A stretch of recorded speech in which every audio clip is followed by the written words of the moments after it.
Can I just say something about Andrea? Hey guys, welcome back. Oh, had a quick little run down to LA over the last couple days, and honestly, I got to tell you, it's like nicer climate-wise up here right now than it was down there. I wasn't prepared. It was like colder than I was expecting it to be. Didn't even like bring a good jacket or anything. But that's all okay. You know, the whole point was what was going on in the courtroom with old Alice Evans still flailing, trying to create some kind of positive out of this mess that she's made of this case and frankly her life in general. So we were back for the closing arguments, and it's been a while since we talked about this case. I had to go back and look and be like, good Lord, this trial started 2.5 months ago. 2.5 months ago. Can't believe it. It's been a while. So not everything is fresh in everybody's minds, and that can really go both ways. On the one hand, it's not fresh, so you got to remind the judge of everything that's you think matters and that you want him to take into account. But that's not necessarily a bad thing. It's kind of like all faded into the background, and so it's the chance to draw out and highlight the stuff that you want to be like, look, remember this, remember when this happened, and like kind of what a big deal that was, and that type of thing. So it is kind of an opportunity to focus a little bit more. And for all that I did, I gave old Joe, Ioan's lawyer, I did give him kind of a hard time about some of the decisions he made over the course of the trial. But I had high hopes for the closing arguments because he gave a very good closing argument for the first stage of the process, the DVRO renewal. In general, when they file their written pleadings, he's got persuasive way of stating things and stuff like that. So I had high hopes for Joe and for this closing, and I'm happy to say he didn't let me down. Joe did a pretty good job. He's got great little rhetorical flourishes, such as a nearly an let me get it right. An almost psychopathic lack of remorse. But we'll get to that. So court was yesterday. It was originally supposed to just be a morning session. Kind of the story of this case, everything goes long. So that did not happen. And I regret to report that I am in part to blame for some of that. And that is because we started off the hearing yesterday with, first off, of course, we had the stating the appearances as we always do. And the judge has everybody kind of on the record, identify themselves for the court reporter primarily. So we get a standard introduction from Joe and Ioan. And Joe has a bandage on his forehead, a fairly large bandage on his forehead. So the judge comments on it, just notices you have a large bandage on your head. I hope everything is okay. And Joe is saying, oh, yes, it's just a surgery and whatever. And so the judge is like, say no more, just realized it could have been a low hanging branch or something like that. And so I do hope you will be well. But apparently he just, he's got a lot of stitches. And so I think it's more of like an unsightly thing than necessarily a really bad kind of situation. Anyway, he didn't seem particularly worried about it. We got the appearances stated from Alice and Janina. Alice this time is, she's been very stiff and formal and like just all kinds of different ways of presenting herself when the appearances are stated. Sometimes she's big and smiling, and sometimes she's reserved and unhappy. This one, she was kind of very stiff, upright, pursed lips. And the judge says, "Good morning, everybody." And Alice has a very loud hello. Hello. Alice is, for this hearing, she's got this skirt on that's the best I could come up with is electric blue, but it's not quite that. It's this color. It's like literally the same color as my my little thermos here, which is awesome, by the way. Okay, real quick side note, because I'm going to share with you guys. I love this thing. So it's got this little, you can kind of just barely see it. It's this little container in the top. You put your tea in there. You put your loose tea in there, and then fill it with your water, and then you just flip it upside down, and it brews, and then you turn it back out, and it drains out, and you drink it. It's amazing. And you don't have like a tea ball that you got to put on a plate or that's gonna like drip over stuff or whatever. I can take it with me and refill it. Oh, I've been waiting for this thing all my life. Anyway, this blue is the color of the skirt that Alice was wearing yesterday. It has some kind of script on it in white. I couldn't read it. It's just a retro looking script, like a 50s race car or something like that. And then this black shirt that I initially first thought it was just a normal t-shirt, but I got a better look at the back. It had three-quarter sleeve, so sleeve down to the elbow. But I got to look at the back, and it wasn't as a straight up. It looks like it's t-shirt material, but it has this. I don't even know how to describe it, like fake corseting. It was just very bizarre. It was this V cut with this like looped draping in the middle. It was very strange. Except it wasn't even it wasn't a corset like a V. It was like a reverse corset, like a upside down. The narrow part is up at the top. Is very strange. So anyway, a blackish t-shirt that frankly looked not very good with the electric blue, but whatever. So we had the appearances. Joe, before court has even gotten started, Janina is giving something to the clerk, and I hear her saying it's the notice of lodging of the tax returns, Alice's tax returns. You guys will remember at the end of the last hearing, the judge said, you're, required to have lodged your tax returns and so forth with the court. So do that at the next hearing. So Janina did that. We do not get to see those documents that are lodged with the court are just for the court. They don't become part of the file, part of the public record. Tax records in general are pretty confidential. So I didn't, don't get to see them, don't get to know what's on them. But I will just make the comment that I've seen a lot of tax returns, and this one was pretty thin, pretty thin document by my standards for tax returns. It doesn't take a lot for tax returns to get really bulky and complicated, particularly when you're dealing with self-employment income, dealing with foreign accounts, foreign income, stuff like that as well. I would typically expect something pretty fat. But these were not really as big as I would have thought they would have been. But who knows? So she submitted tax returns. Who knew?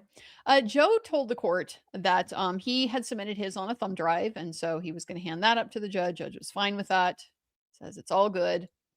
But the judge wants to deal with a housekeeping matter before we proceed to the closings. Wants to know, does anybody else have any housekeeping? Because I got a housekeeping matter. Turns out the housekeeping matter is me.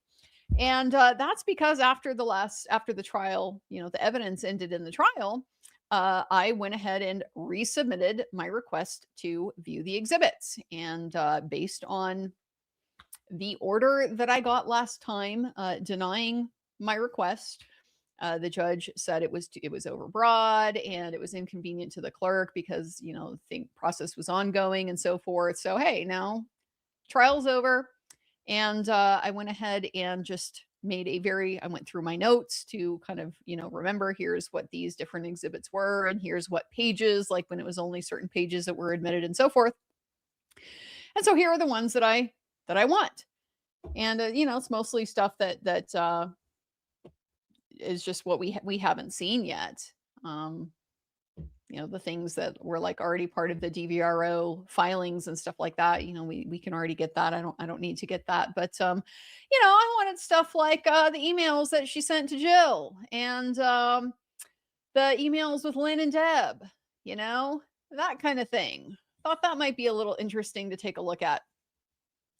So the judge starts by acknowledging he had received a request to view the exhibits. And at the end of the last hearing, he had basically ordered the exhibits to be returned to the parties. So I had heard him say this, and I thought, that's interesting. He must just mean the separate books that they all kind of had to prepare. They had to have a book of exhibits for themselves, a book for the clerk, a book for the judge, a book for the witness stand, and then I think like an extra book to be the actual like record of what gets admitted in court or not. So like multiple copies of all this stuff. I just kind of thought he was saying like take your extra copies back.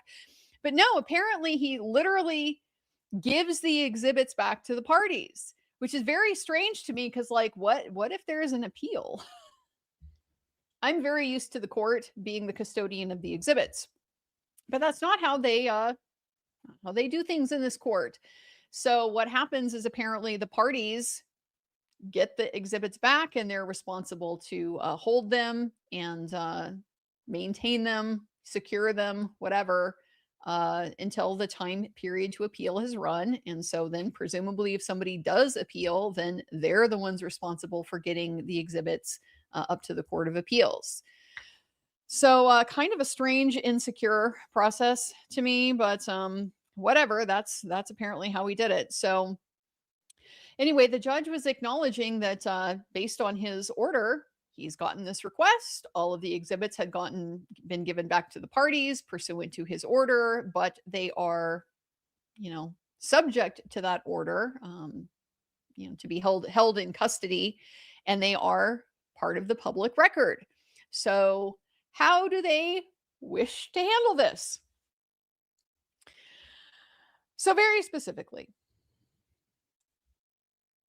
all of the exhibits except for apparently one, which was exhibit 28A. It was one of the community property balance sheets that showed the side-by-side differences between Ioan's position and Alice's position. The judge still had that one, but everything else gone back to the parties.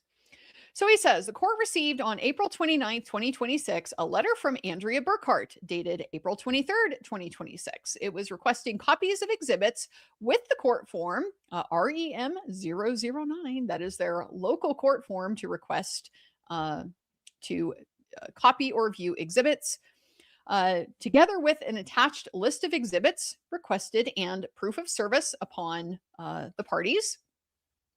So at the end of the trial, the exhibits were returned to counsel. Wanted to verify, did you guys get it? Proof of service here, you got it. It's been a minute. And Joe acknowledged he'd gotten it. Janina's like, oh, I think I saw it. I don't, not sure. So the judge is like, all right, I'll print out copies for you. So he printed out copies of my letter. And the attachment specifically so that they could see what I was requesting. Alice is already pissed. She's already pissed. Her lips are out to here. She's so mad. Her arms are crossed. She's really mad that judge is taking my request seriously, guys. Yeah, because kind of like I know what the rules are vis-a-vis public access to court records and so forth. So the judge says that the only one he still has is, this Exhibit 28. And that's because it's this 5-page document. It describes the equalization, the differences between the experts. And the reason why he had it is because there was another copy that was, I think, hard to read. And so this one was a little bit easier to read. So he said counsel are required to hold the exhibits until the time for appeal has expired, but the presumption is that they are public documents. So what do you want to do? So Joe says, I just want a minute to talk to my client. Janina pipes in, well, there's a protective order in the case, and I just want to put that on the record because I think it impacts that request. Do you, Janina? Because just 5 seconds ago, you didn't even know what I was asking for. So how would you know if the protective order is implicated or not? Well, the judge says, hey, I haven't gotten any response from either side about this request. There's a presumption of public access. That means that public gets to see these documents, except. And so if you want me to say except for, then you have to fill in what the except for is and why it's an except for. So ultimately, they want to have a recess. They want to have a recess to talk about this. And so Joe and Janina and Ioan and Alice, they're all going out in the hall to talk. And I'm just kind of sitting here in the courtroom, minding my own. Like, I guess if anybody wants to ask me, they know where to find me. So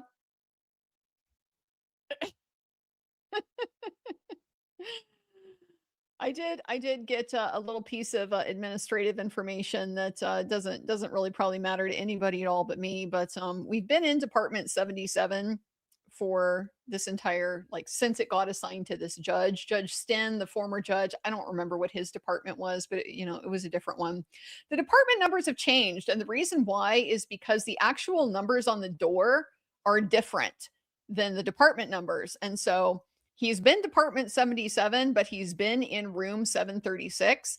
And so to find where you need to go in this courthouse, there's a big directory, a big like electronic directory that goes floor by floor and tells you which department is on which floor. And while a lot of the times 77 is room 736, they're on the 7th floor, it's pretty easy. That's not always the case. I had a situation, I felt terrible when I was there for the 2-week trial period. Apparently I looked like a regular by then or something, because some guy in the elevator was asking me, oh, where's room? I don't remember what it was, 82 or something like that. And I was like, oh, it's probably on the 8th floor. Well, as it turns out, I checked the directory and like, no, it's like on the 3rd. I mean, there's just no real rhyme or reason to it. So anyway, they've just gotten rid of the short department numbers, and now everything is going by the room number. So he's now Department 736, and it's the same as room 736, and so it will be easier for everybody to find what they're talking about. And this doesn't matter to anybody, but it was also just a little bit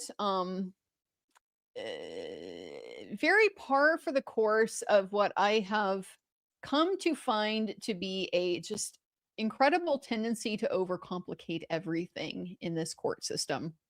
The department numbers, ridiculously overcomplicated, and public access to exhibits requires a lot of to do that it really should not, but is what it is. So anyway, they have their recess, 10-15 minutes. We come back into session. Joe tells the judge that they've decided that Janina would provide to him a list of any exhibits that she believes are protected by the parties' stipulation, and they would either agree or disagree, and they would, provide a joint statement to give to the court. From his perspective, the stipulation that they had entered into for the protective order had 3 requirements. First, it narrowly defines what constitutes confidential information.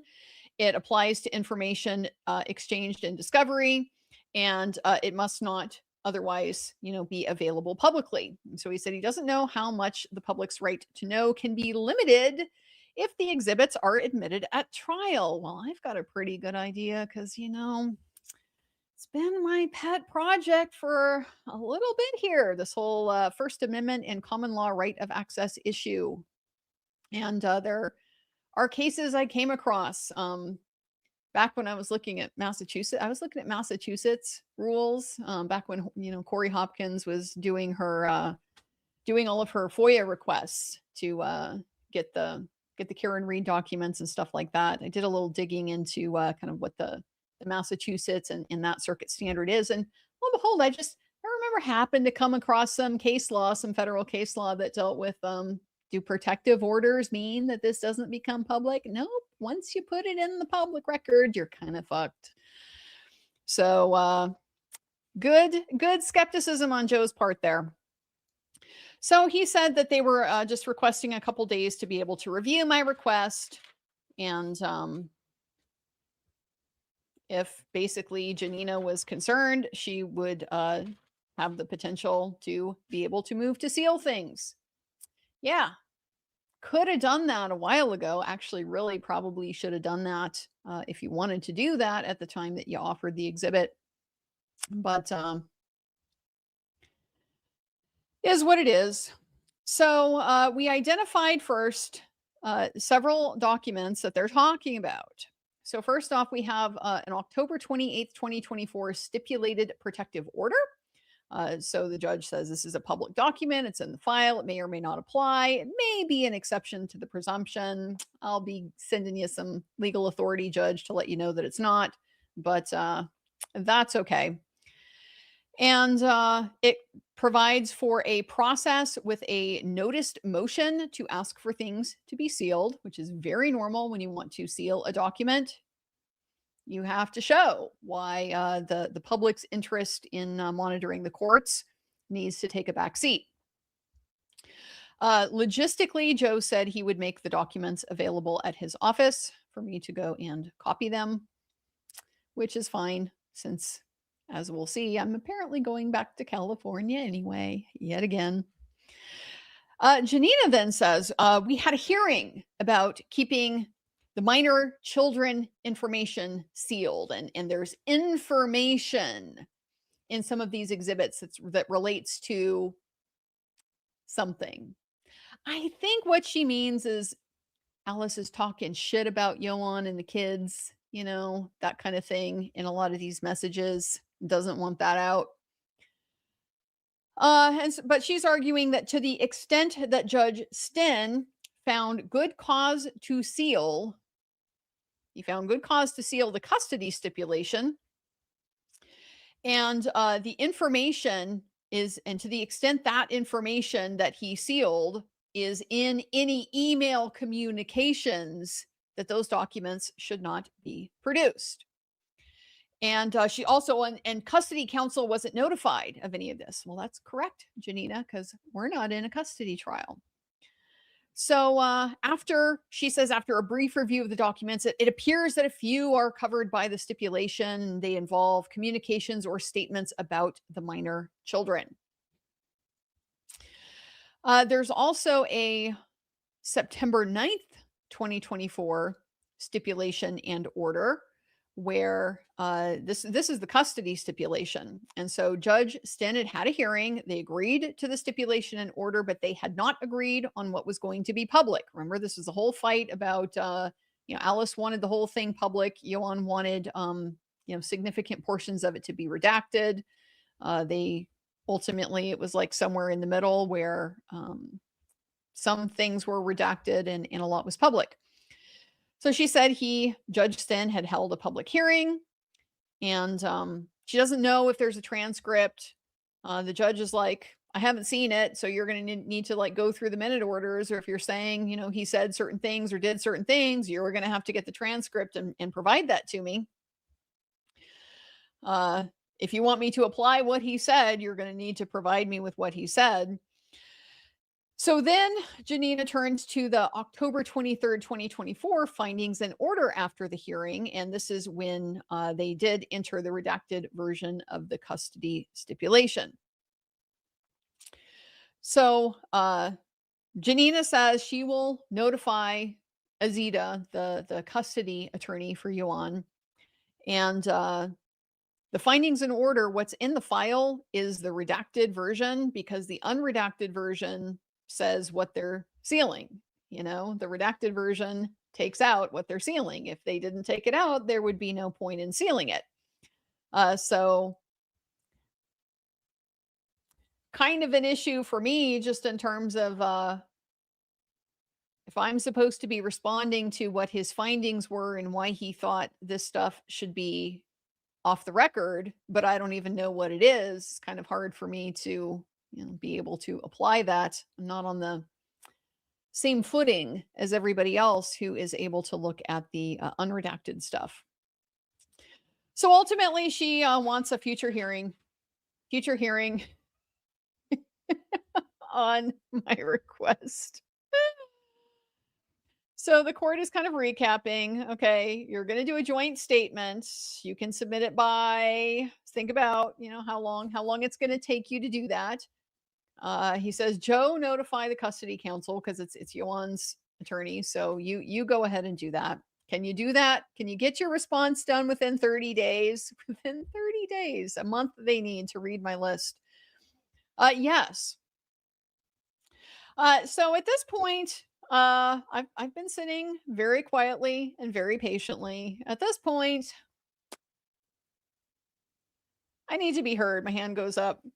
And so the judge initially is like, Ms. Burkhardt, I can't really allow you to address me because you're not represented by counsel. And I was like, so I can't proceed pro se? Judge, now you are not going to suggest to me that here in your family court, you do not routinely have people appear before you on their own behalf without lawyers. Probably more cases go through the court pro se than go through with lawyers when you're in family court. But really?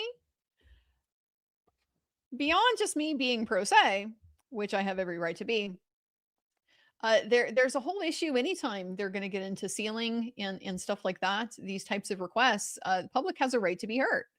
And it's part of their sealing process. You have to have a public hearing so that the public has an opportunity to be heard on whether the sealing should be granted or not.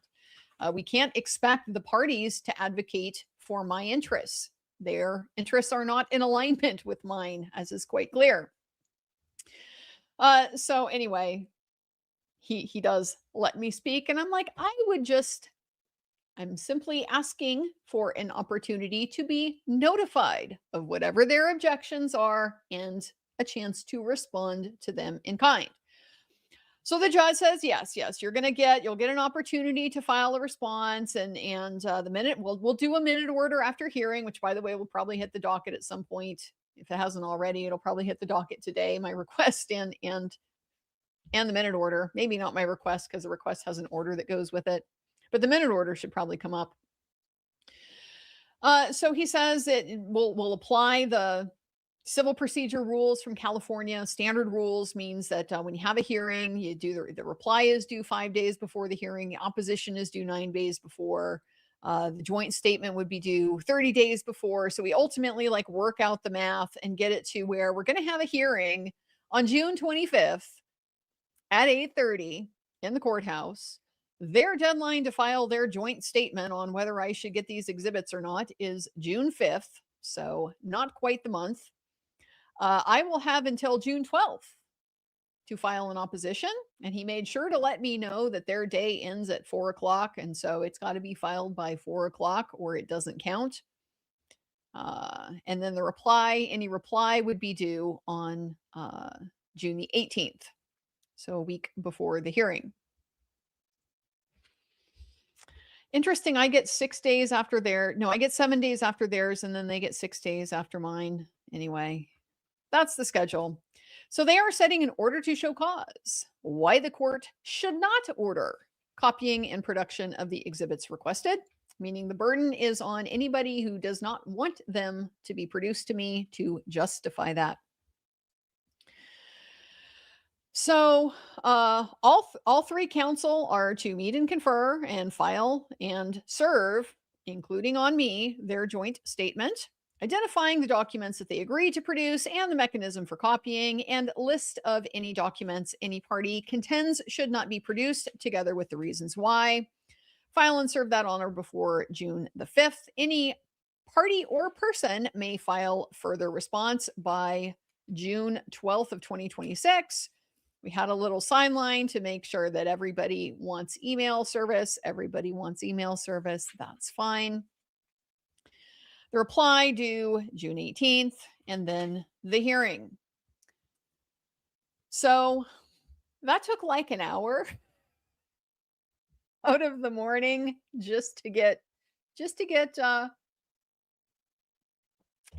my fairly simple, straightforward request to look at the exhibits, as the public has the right to do with public records, dealt with by kicking it down the road to make me come back to California on June 25th to deal with it. I don't actually have to be there, frankly, because I can just file and listen, but of course I will go.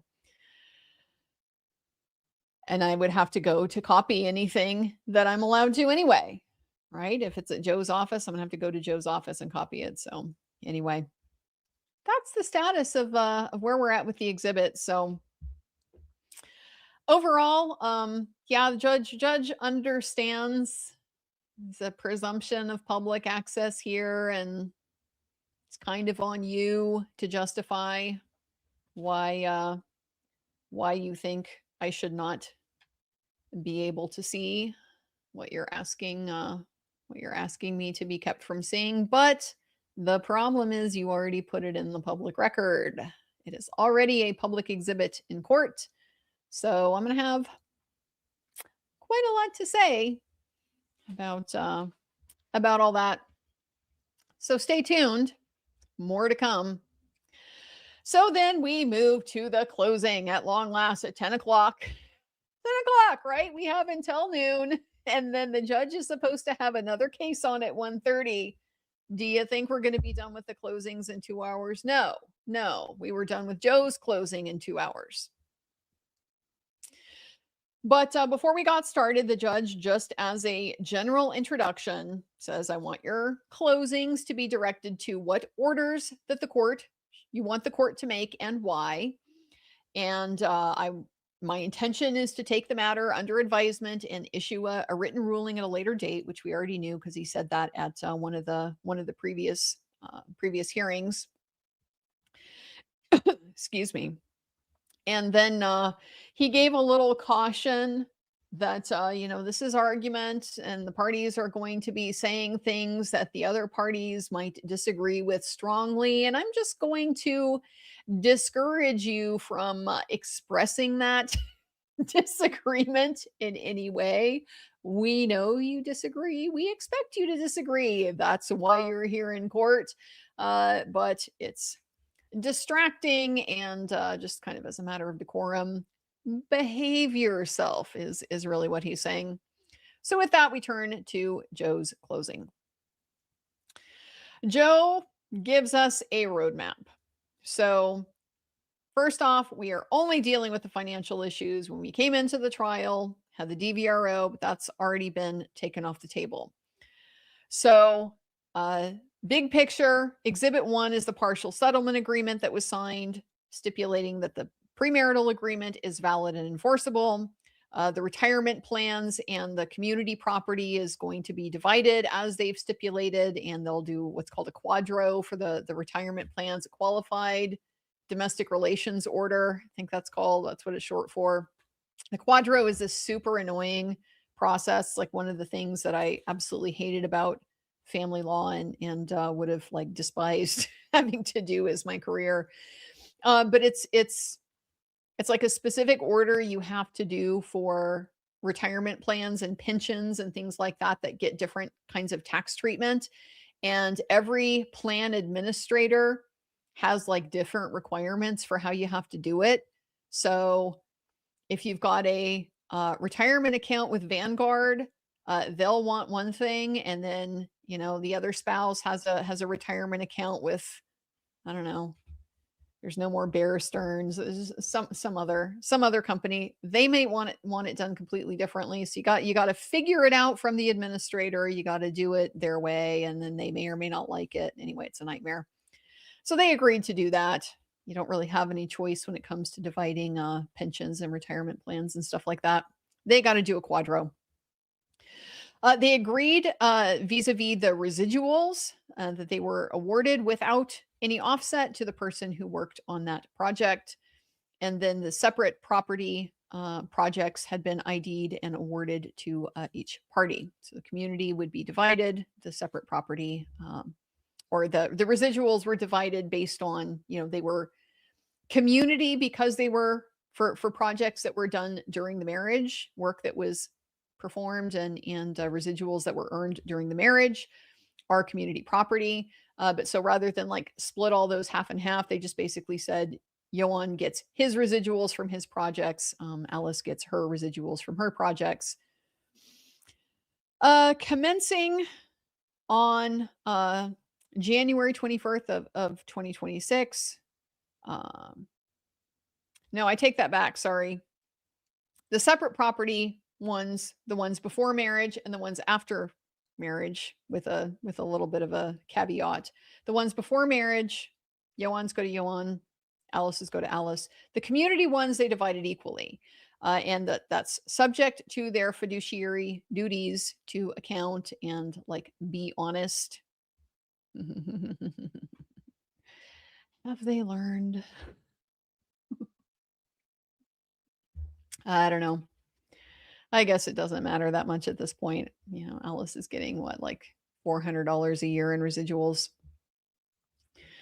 But yeah, technically she's going to have to write a check to Ioan for half of them every time she gets one. That'll be interesting, won't it? The court reserves jurisdiction over sequels and remakes. That was interesting. I've obviously never dealt with a Hollywood divorce and an actress divorce. No idea what the law is, vis-a-vis sequels and remakes. I mean, I guess there's an argument that a sequel to a movie that was filmed during the marriage, that there is some kind of community interest in that because the sequel would only exist because of the community work or something. I really don't know. Maybe it's an open question. Strange. But either way, they're just going to not have a decision on that. And so when and if there's a sequel or a remake, they might end up back in court arguing about whether there's any community claim to its proceeds or not. So they will be preparing a judgment eventually. They agree. Petitioner is going to do that. Joe is going to do that. So that leaves us with the issues that were reserved for trial. That's what was stipulated. So what was reserved for trial? And we had the spousal support, the restraining order, which has already been decided, the community property and account balances, and then child support. There were two aspects that go into the child support decision. First, the amount of guideline support, and then second, the allocation of uncovered health care costs of the children. So any deductibles or things like that, if they needed some kind of procedure that for whatever reason was necessary but not covered by insurance, who pays for that and how. So they reached a stipulation as to the guideline support. We already knew about that, the $35.79 per month. As for the allocation of the healthcare costs, Mr. Green Ioan's forensic accountant, he had calculated that the share should be divided at 64% to Ioan and 36% to Alice if spousal support is terminated. But if it's not, then spousal support is treated as income to Alice. And so it would be closer to a 50-50 allocation. So basically, there's just a calculation that's required by the statute, and whatever the judge decided, if he's going to order support, whatever he orders the support to be, they would need to rerun that calculation with that support included to get the exact division.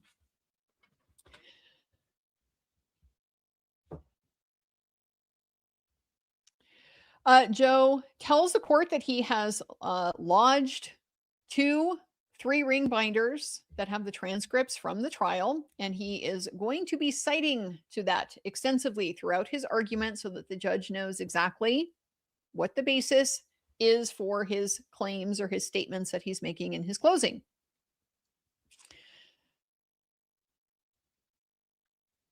He notes that Diana Lesgart, Alice's forensic accountant, had agreed with the child support calculation, and so appears there is no dispute about that. So he is asking, that means they are asking the court to find, and he very specifically, really like this, Joe. Just tell him explicitly what you want him to do. He is asking the court to find that if spousal ends, then that division should be 2/3 to Ioan and 1/3 to Alice. But if it continues, then it should be half and half. Another outstanding issue is the community property balance sheet issue. Who gets what? So the Exhibit 26A contains Mr. Green's opinions. It includes his property equalization, where he calculated that Alice owes $194,991 to Ioan. And so this is just based on, at the time of the separation, you take like a snapshot of what the financial picture was. What were all of the assets? What was separate? What was community? And so Ioan should get all of his separate. Alice should get all of her separate. Community should be divided 50-50. And so to the extent that any party took more than they're entitled to from that pool that existed at the time of separation, they need to pay it back. And so Mr. Green's calculation is that Alice got almost $200,000 more of the property than she is entitled to. So she would owe $194,991 to Ioan. There was also a calculation that Mr. Green did of Ioan's overpayment of spousal support to Alice in 2024 and 2025. This was based on their stipulation that he was advancing support. And they wrote specifically in that stipulation, I wanted it to be read. I was like, please read it. But it doesn't matter. It's in the record. The judge will read it. It literally says, back in 2024, okay, over a year ago, almost 2 years ago now, that the purpose of doing this advance was to help Alice get on her feet and get herself in a position where she can seek work and begin to financially support herself and stuff like that. We all know how that turned out. But there's no real dispute about that. There was an overpayment based on the premarital agreement, what he owed Alice for child support during that period versus what he paid. He overpaid by $27,435. And his claim to the credit for that amount, that overpayment, was expressly reserved for trial in that stipulation.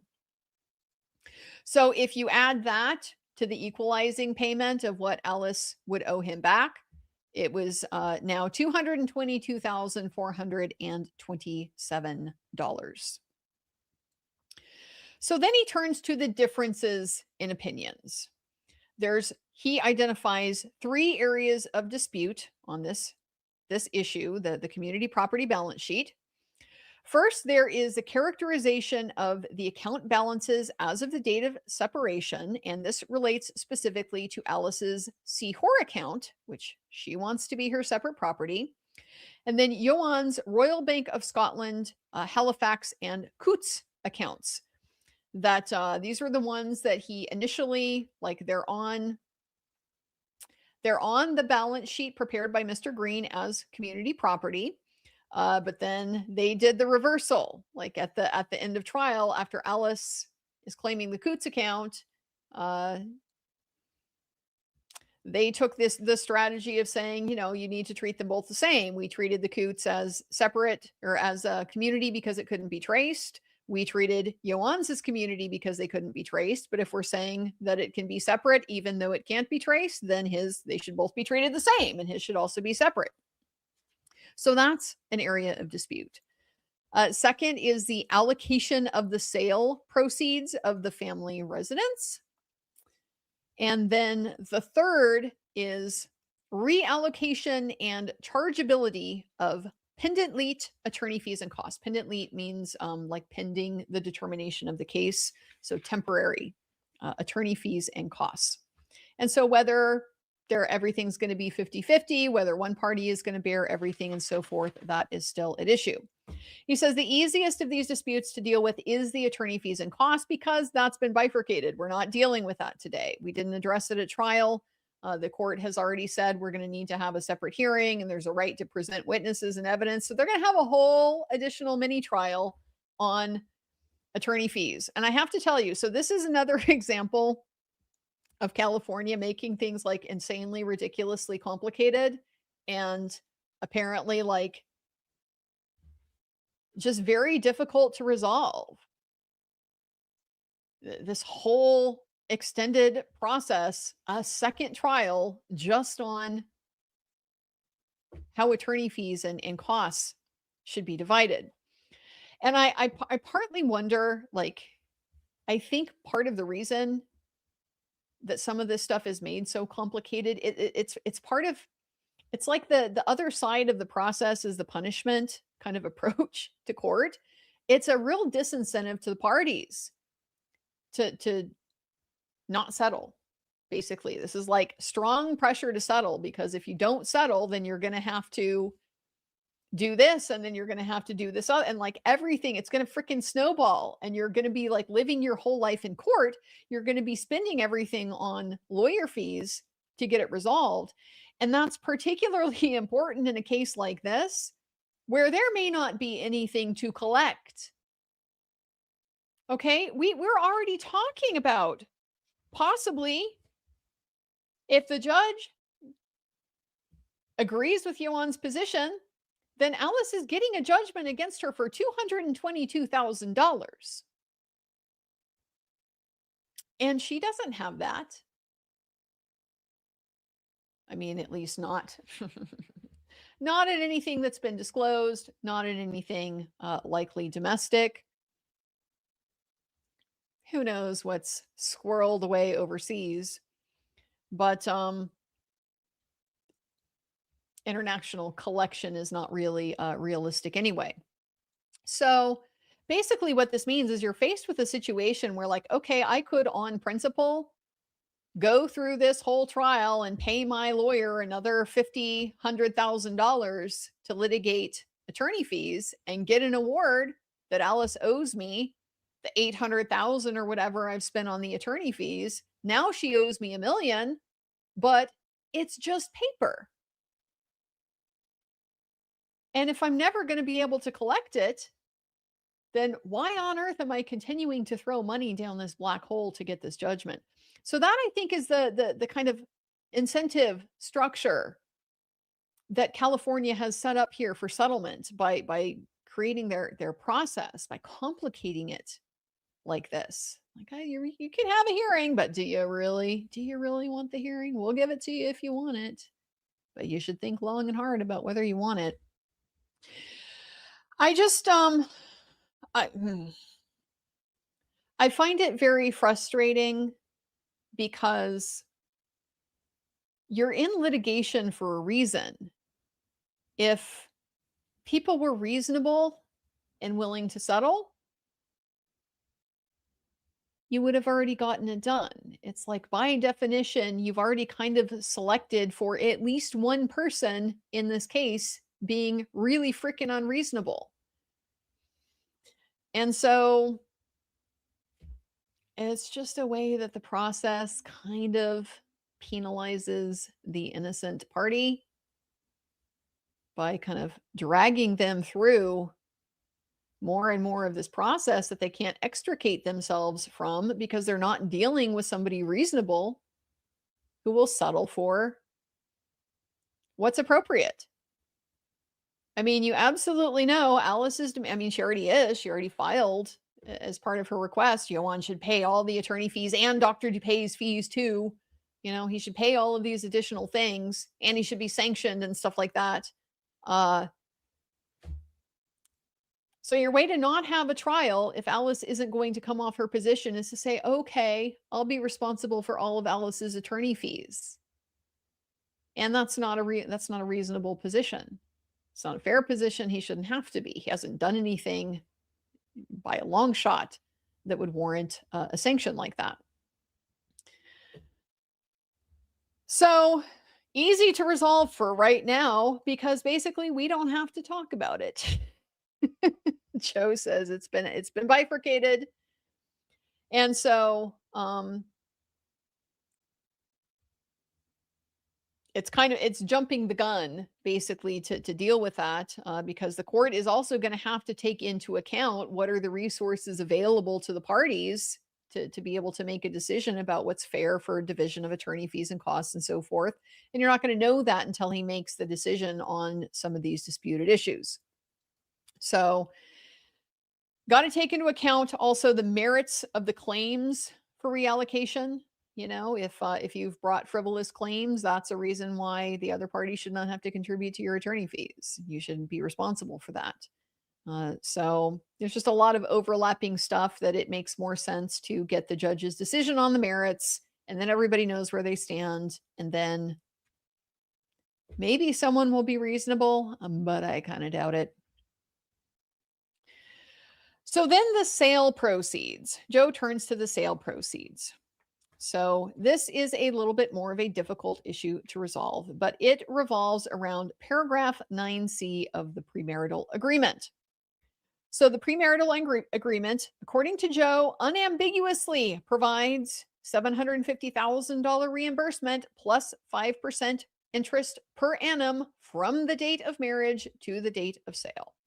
And yes, that is exactly what the premarital agreement says. Upon sale of the property, this is how it's supposed to be.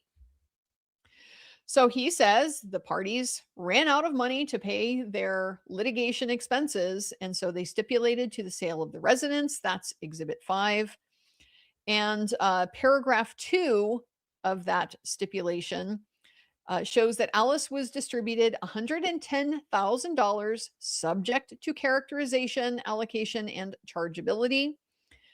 She was also, another $90,000 was distributed on her behalf to, he says, her fourth attorneys. He refers to them consistently throughout this as her fourth attorneys. Meyer Olson, the Meyer Olson firm, subject to characterization as well.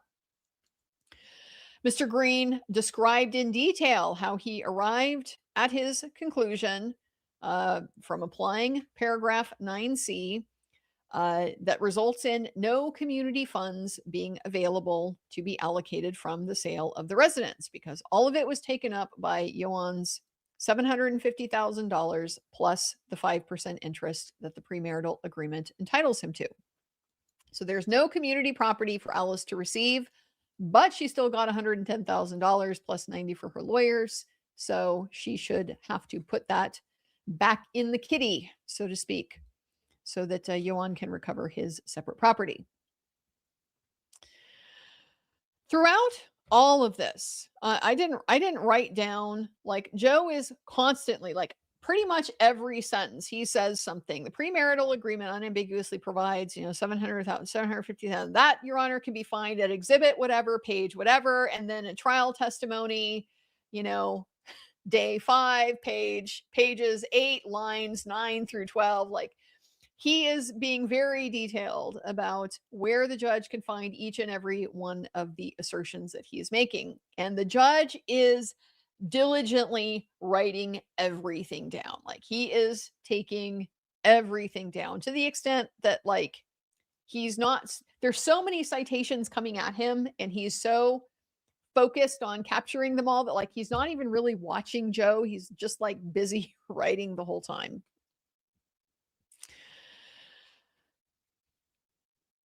Now, he then turns to Diana Lesgart's argument on Alice's behalf about why she thinks this isn't how it should go. There should be community funds.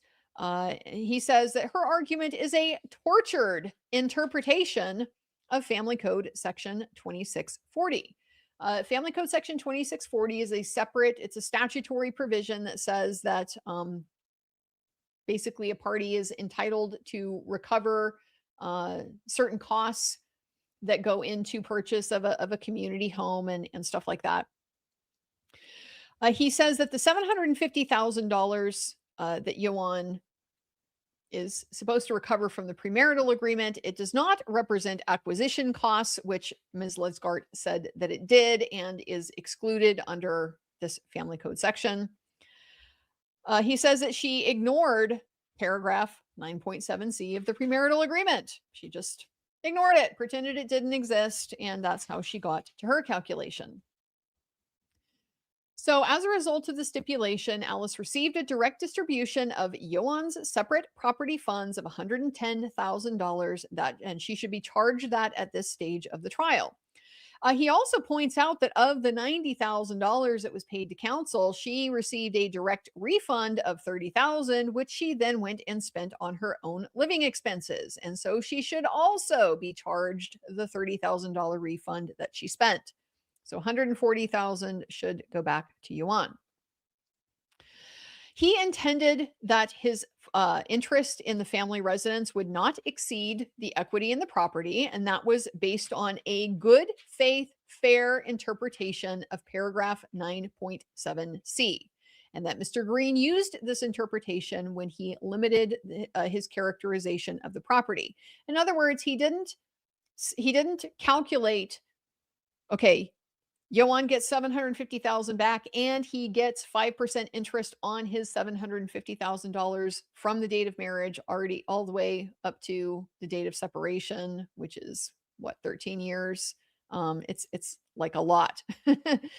And so that would have then, exceeded the total value of the house, meaning Alice would have owed him more above and beyond what was available from the sale of the home in order to pay him back that amount. He's saying, no, we don't interpret it that way. This is a good faith, fair interpretation of what the paragraph intended. I love that Joe pointed this out, because if there's one thing that I think hasn't maybe been emphasized or like come clear as much as perhaps it could, it is how Ioan has tried through every single step of this process to be fair. He has given her the benefit of the doubt. He has been more than generous with what he has provided and advanced and so forth. He has not, run to court a gazillion times with complaints, even when it would have been justified. Things like, I don't know, her being in contempt of the court order when she changed Elsie's school without permission, like just weeks after the judge signed a court order saying you need permission to change her school, and she just ignored it. Could easily run to the court for contempt for that. Hasn't gone to the court based on the stipulation that they filed when they hired the custody evaluator that said if anybody basically like interferes with the custody, the kids don't get brought to the appointment, there's unnecessary cancellations, there's, things that are problems with it due to one party's fault, then that party has to pay for that part of the counseling. He didn't seek any of that. So like time and time again, he has just tried to kind of play fair, be nice, be the bigger person. And it's about fucking time that gets called out.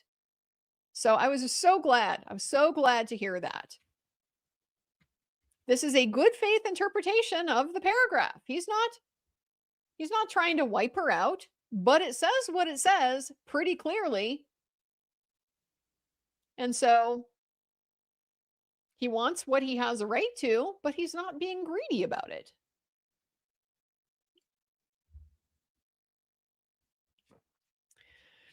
The most difficult issue, according to Joe, is the characterization of the assets.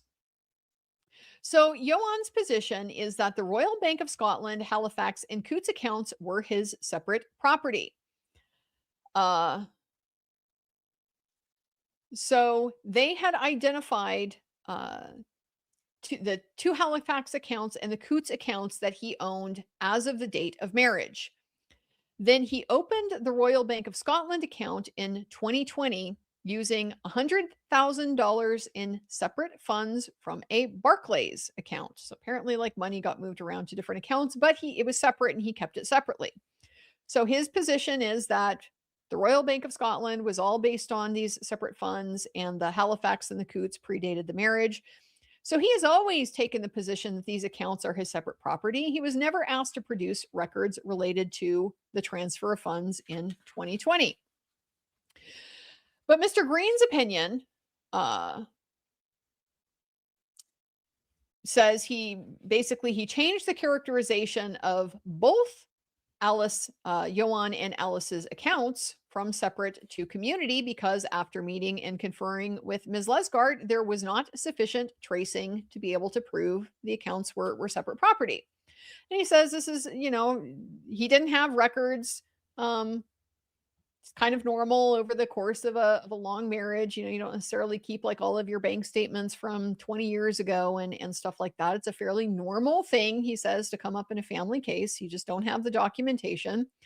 And so there wasn't sufficient tracing on either of them to be able to prove they were separate. And Mr. Green also reiterated that he did not have access to any records to support Alice's claim that the C. Hoare account was her separate property because there was like an 11-year gap in the records. And so because of that, it's she hasn't proved it's separate and it's community. He says we object to Alice and Ms. Lesgart's position on the issue. And here is why. First, Lesgart's untimely opinion about the C. Hoare account.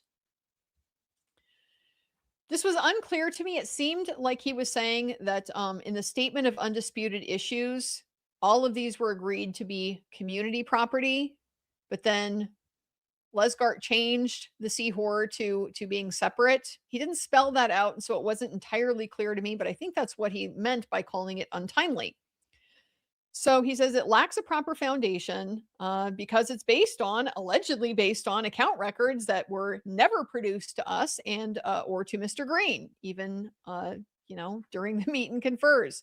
She got them apparently three days before trial.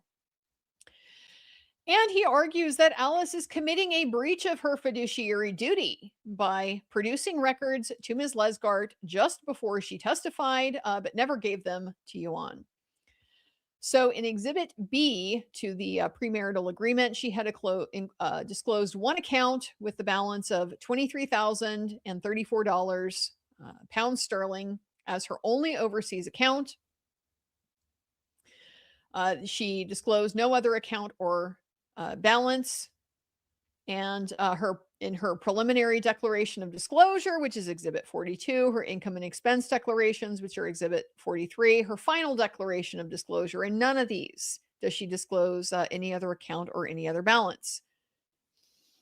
And he points out that also, during the course of the litigation, requests for production, requests for documents related to her deposition, didn't disclose any of that at that time as well. And this was despite extensive meet and confer efforts. Joe says there are sua sponte duties of disclosure under the family code. and also the court's order for the exchange of exhibits, the pretrial order about, they had deadlines to do things and so forth, violated that.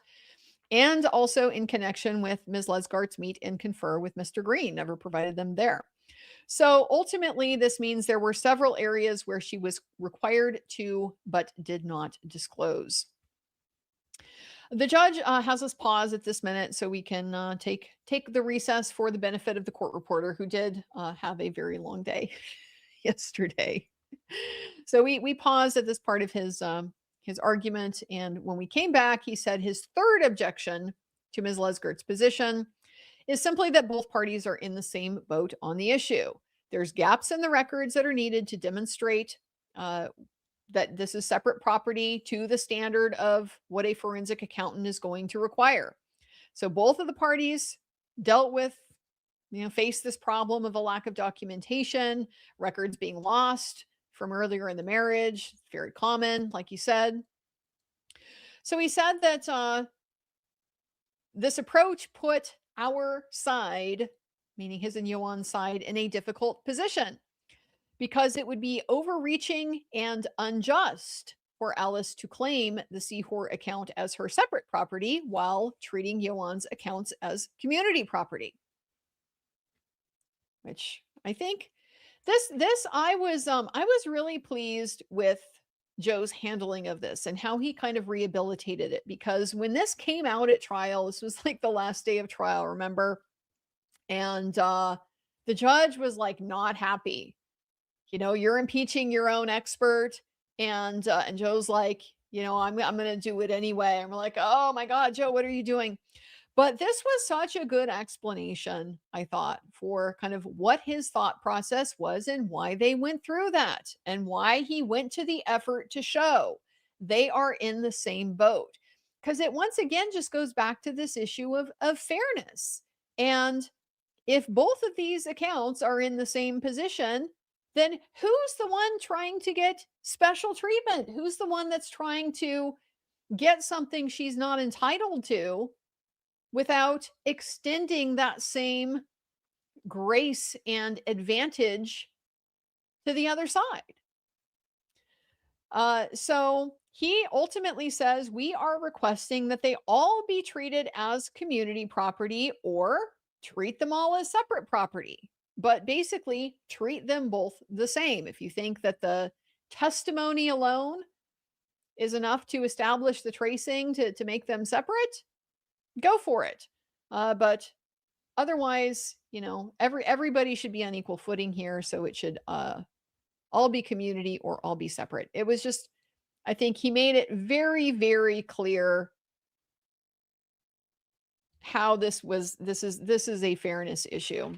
So I was very happy with Joe's handling of this particular issue, because it was really not looking good at that last day of the evidence. We moved on to spousal support. Few issues with the spousal support. First, the credit. The credit, we already talked about the overpayment of $27,435 in 2024 and 2025. He had included that. He gave the judge the numbers if you want to just like include that in the judgment against Alice, along with what she owes him for the community property equalization. You could add that on like that, or what they're asking for is to apply that credit to any future spousal support or child support. So he goes back to the stipulation. It had provided for $7,000 in support for 5 months between December of 2023 and April of 2024. It was that. It was even more than 2 years ago. Good Lord. And so the actual support owed is credited. There's 2 different calculations on 2 different exhibits. One is on exhibit 10, it's $27,435. Mr. Green did a calculation on exhibit 7, that's $28,677. And he says there's a slight difference in the amounts calculated in different documents. And it's not really clear. I didn't quite understand why there are different calculations or, what the differences are, what they're based on. But ultimately, he says they both agreed. Diana Lesgart and Mr. Green agreed with the $27,435 figure. But Ioan has not gotten that credit applied, right? He spent this money back in 2020, 2024, and it's just been like out of pocket. He hasn't, gotten it back. So he's requesting that it be credited against future spousal or child support over the next 18 months. If you break that down to over 18 months, it ends up being just over $1,500 a month. The judge struggles with the math on this for a minute because he's like, but it's 10%, or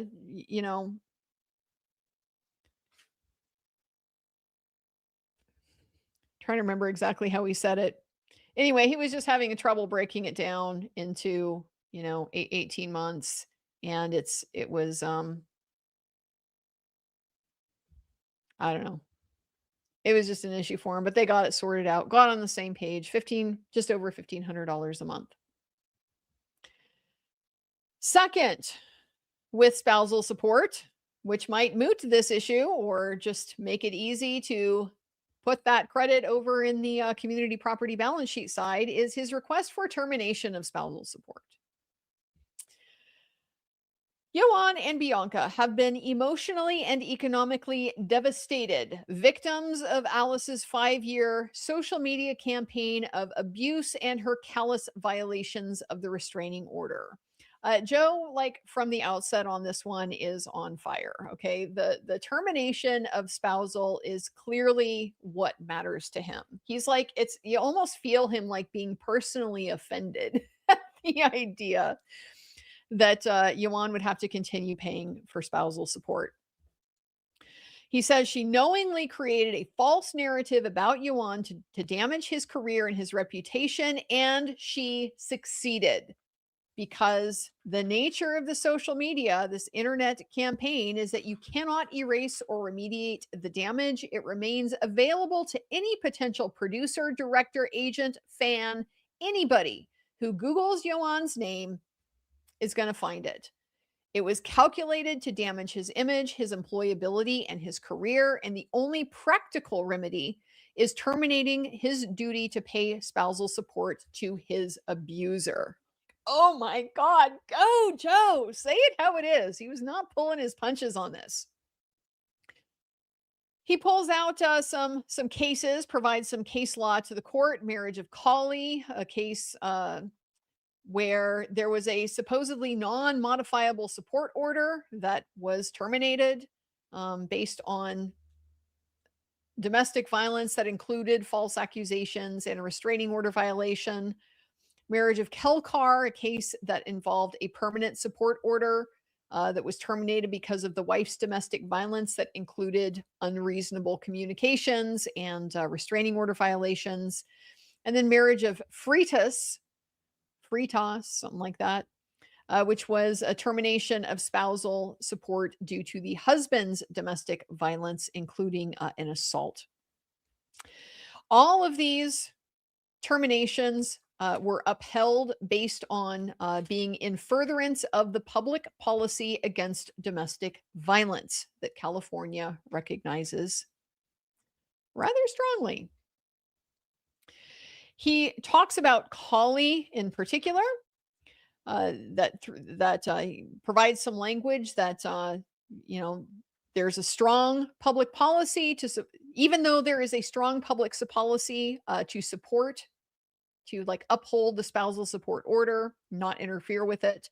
The parties could not have reasonably expected that the victim would have to finance his abuser. And granting support to an abuser is unconscionable and against public policy. This is pretty strong language. Unconscionable and against public policy. These are important legal terms because they deal with contract. They deal with contract rules.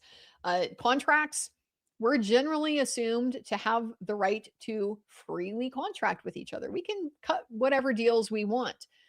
But there are some limited exceptions to those, and exceptions to that include contracts that are unconscionable and contracts that violate public policy. For example, you want to hire a hitman to go and commit a crime for you.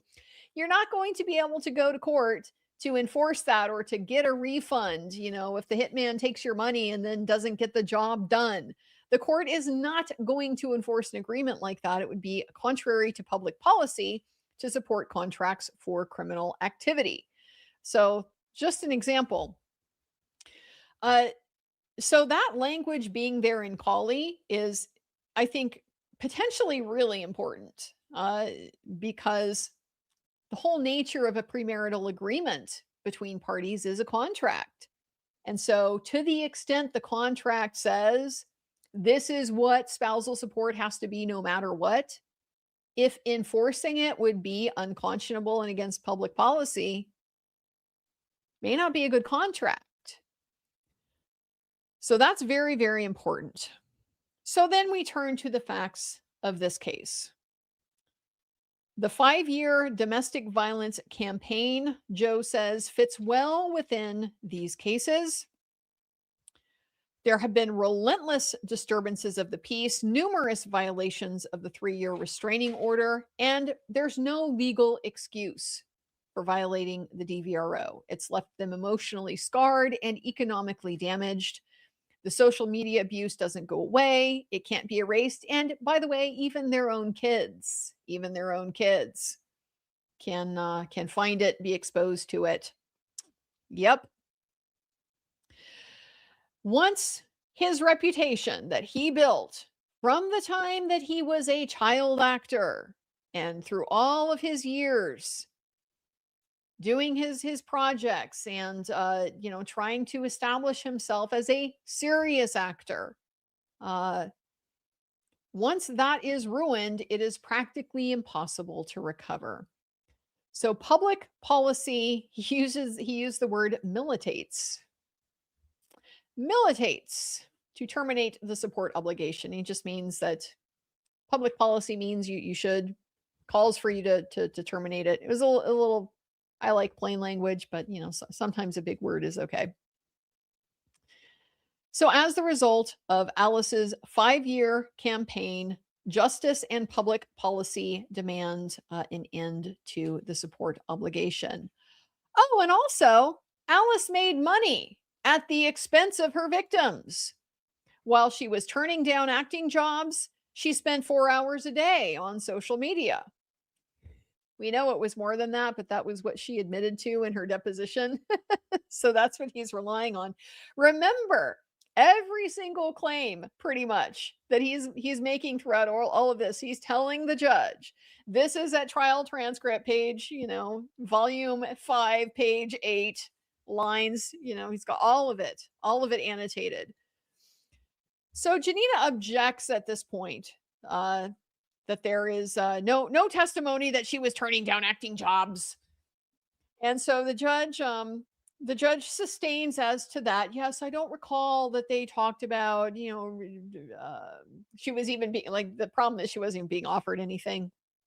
But so yes, I'll sustain that. But it's a reasonable inference that she was spending 4 hours a day perpetrating her abuse. So he's gonna let that stand. This was Janina's first objection during the closing. She did it a few times, mostly to quibble over what she didn't like in terms of factual characterizations and inferences and so forth. This is a really bad strategy from my standpoint.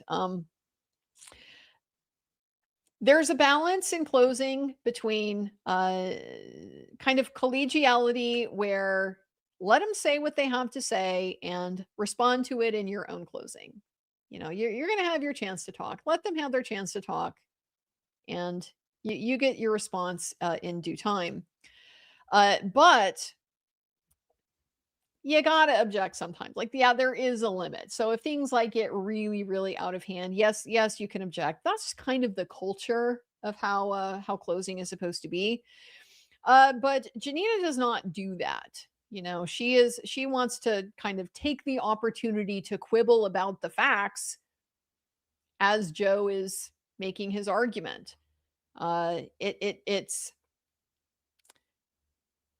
It's aggressive, and it just doesn't come off very well, and you really better be right. You really better be right, or you look like the asshole who's not the one playing fair. Just continuing with our theme here of like, we can see with our own eyes who is being fair and reasonable in the process, and who thinks the rules, even the quote unquote, informal rules, don't apply to them. So Alice fed this social media campaign with many instances of abusive messages and social media posts that culminated in the DVRO. She continued with the relentless campaign of public harassment in 2023, 2024, 2025. She violated the restraining orders and other court orders for the 3 years the order was in place. As a result, Ioan and Bianca have to live every day with death threats from Alice's followers. There has been a lack of remorse. Alice showed no real contrition, no recantation of her accusations. She's called him a child abuser, an adulterer, a pedophile. All of this to engender sympathy for herself. There will probably never be a full public confession by Alice of her 5-year campaign, although it sure would be easy to do that, wouldn't it? We've talked about that. How easy would it be for Alice to get on her Instagram right fucking now and say, you know what, all that stuff I said, it wasn't true. I was angry. I wasn't in a good place. I shouldn't have done it. Don't hold it against them. You try to make some amends. That's what's called atonement. That's a very important part of the process of confession and forgiveness and reconciliation. You must atone. You need to do something to try to set your wrong right. She's never done a damn thing, not even the bare minimum. Not even the bare minimum of saying on her own Instagram the kind of stuff she said in court. Oh yeah, I feel so bad that I said these things. Tell your fucking fans that, and then maybe it will mean something. Love that he called that out.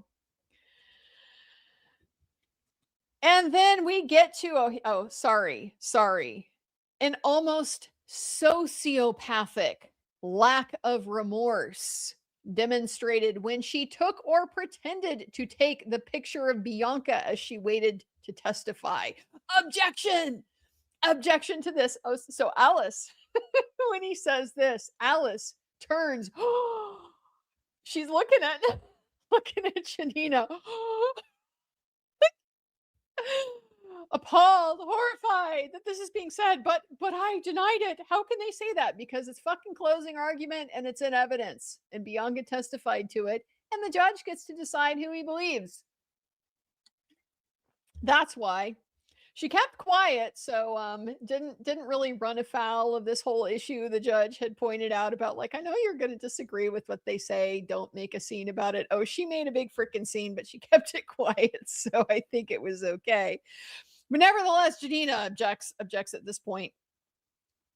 And the judge says, this is argument and it's in the record.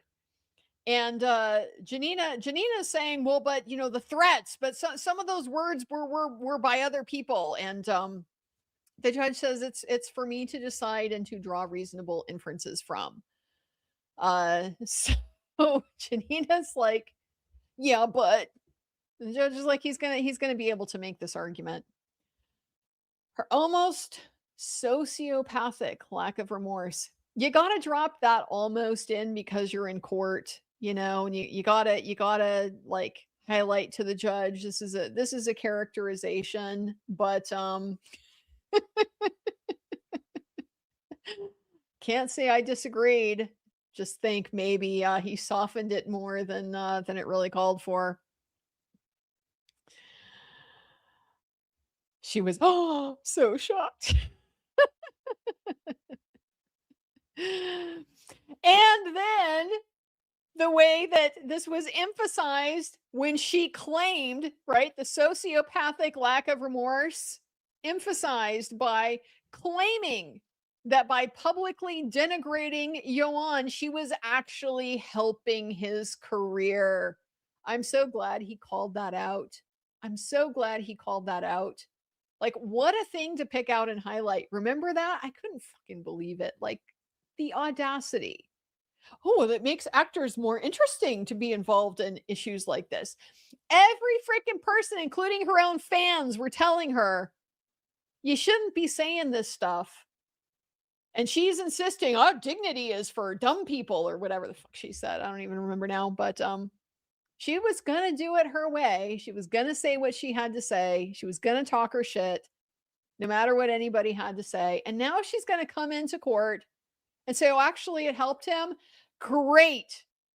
Like the best example of the lack of remorse. Between that and how easy it would have been for you a year ago, 2 years ago, whenever you finally reached this insight point that you claim to have at trial, when you said, you feel so bad about the things you did, can't believe, don't recognize yourself in the things you said, but you've never one fucking time, even on your own social media, said that publicly. You said it to the judge to try to get an advantage from it. And everybody sees that.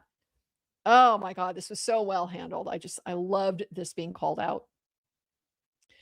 Mary Ellen Mulcahy had clearly warned Alice that her derogatory and provocative posts about Ioan would not help either of them. And she testified Alice didn't take being told that well. Didn't take it well. Alice was actively working to ruin his career. She had nothing to lose. She said that herself. So Mary Ellen had to deal with relentless attacks from Alice for being aligned with Ioan as his manager. She said the campaign affected his career. It affected his agents and publicists. They had to address these malicious, false narratives Alice was spinning. Producers and directors would call her over these allegations, and it created challenges to be able to get him work. That is what Mary Ellen testified to. Ioan also testified about the difficulties he was having dealing with his agents, the impact on his reputation, his career, and his income. Oh, hi, Kitty. Hey, guys. Just a general stream update. It's warm enough now that I can put my hibiscus outside, so the door can now be open for the cats, and we might get periodic cat visits. So, yay. So Ioan testified about the impact to his reputation. During the last 3 years of his marriage, he was averaging $585,000 a year in income. He was an A-list actor in high demand. And in the 4 years since the public campaign, his income has averaged $125,000 per year. So a significant downgrade in his earning capacity. Bianca also testified. She observed Ioan was consistently working and discussing jobs with his team when they first met, and that it deteriorated after Alice's campaign began. She said when they first met, he went from making quite a decent earning to struggling every month, having to borrow money from family just to pay for the day-to-day necessities. Also talked about the damage to the reputation they endured and will continue to endure, because just Google their names and articles and 20,000 social media posts from Alice attacking them come up.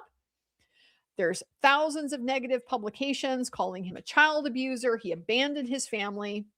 Real easy thing for Alice to just get on her Instagram right now. Get on her Instagram right now. You know what? I know I called him a child abuser and I said he abandoned his family, and those things just aren't true. Yeah, she'll never do it. That's how much remorse she has. She talked about how the internet is used to screen potential actors for jobs, and she believed it had a huge impact on his career as an actor, both from being labeled. Both of them had impacts from being labeled as child abusers. It affected Bianca's health as well as her career. Then Alice took or pretended to take the photo of her while she was waiting to testify. She also talked about the ongoing multiple fake accounts that were popping up and saying things that were supposedly being said in the courtroom during the trial. Joe did not say this, but he's clearly implying, and Bianca clearly believes, yeah, these are more Alice fake accounts. And she testified to the extensive borrowing Ioan had to do to contribute to his living expenses, embarrassment of having to go to his family, her family, etc. So strong, impassioned argument there for termination of spousal support based on the domestic violence. But we're not done yet, because the third reason why spousal should be terminated is because the judge should find that Alice has failed to make reasonable efforts to become self-supporting. This was the Gavron warning that she got back in September of 2004. That was quite a day back in December 2004. She took that photograph in court, might have fucked her when it came to this DVRO renewal. That's when she got the Gavron warning as well. Ioan disputed her claim that there was ever an agreement that she would not work, and including her own post, her own social media post that she made, contradicting her own claim. And she justified that contradiction by saying that what she says publicly isn't necessarily the truth. We're starting to be in like the greatest hits of the trial testimony now. Like Joe is just he's riffing. He's like pulling out all of the best things. God, that was a good one. Just because I say it publicly doesn't mean it's true. What a thing to remind the judge of. That's exactly what she said. And that was her justifying, her own inability to tell a coherent and consistent story over time. She just says whatever she thinks is beneficial in the moment, has no relation to objective reality at all. That was her justification. Just because I said it doesn't mean it's true. She never said she would give up her career to raise the kids. In fact, she wanted to work even after EB and EM were born. She insisted on a nanny so that she could. She did work on the Vampire Diaries in 2011 to 2012 and the originals in 2014 after her children were born. Ioan supported her career. He helped her with her auditions and her self-taping. He provided the nanny. In fact, they employed 2 nannies, Rosario from 2011 to 2015 and Gloria from 2015 to 2022, so that Alice could continue to work as an actress. Both Alice and Ioan raised kids with the nannies, consistent with both of them pursuing acting careers. To her claim that IVF interrupted her career, it did not. The evidence shows it was scheduled around her work. She worked on the Vampire Diaries while she was on IVF. She also took the nanny to set. Ioan disputed her characterization of the supposed argument on the beach in Australia. This was when she was saying that she had the opportunity to go back and audition, go back to LA and audition for pilots. It was pilot season. Remember that? And they had a big argument on the beach in Australia. And Ioan testified, I told her to go back and do the auditions, and she didn't. So he disputed her characterization. Ioan knew from many, many years with her by now. He knew her work ethic, and they had shared the manager for the first year of separation until Mary Ellen fired her. During the last 3 years of marriage, Alice was not motivated to work. She made no real effort to take acting jobs. She's made no efforts to get full-time work as an actress post-separation. Her agent, Joe, said that she wouldn't follow up. Janina objects to this, that it wasn't in evidence. So Joe provides the citation to the judge, and the judge says, he goes and flips through and finds it, reads it, says, it's fair argument, overruled. Oh, huh. Wonder if this is in those emails. the emails between Ioan and Mary Ellen and Joe. Remember, Alice was so shocked and horrified to find after years, Ioan tried to get my agent to fire me. Well, which apparently he didn't. And apparently he didn't really, I mean, I don't know, whatever. Wonder if it's in those emails. Joe said she wouldn't follow up. Ioan testified about a lack of evidence of efforts to work as an actress from the point of separation to the present day. What she has done for money, she has done a few paid interviews where she was arguably paid for denigrating Ioan publicly. Oh, dig that knife in, Joe. Love it. She did some cameos and she's done some fan conventions. But even after the Gavron warning, she has made no efforts to try to go to work as an actress.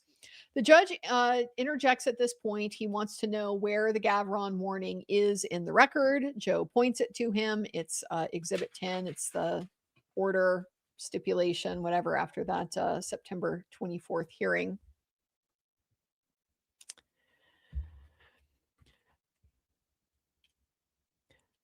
So let me see. I had a few notebooks I was going through, and I got to make sure I'm in the right order here. Yes. So Ioan overpaid spousal support from 2021 into 2023, in part to limit the financial damage to the family. And he wanted Alice to have the chance to go back to work full time, but she didn't take advantage of the opportunity. And contrary to the false public narrative that Ioan abandoned his obligations to support his family, Mr. Green said he overpaid $359,275 in the 3 years following the separation. Like, these numbers just become mind-boggling, you know? They really do.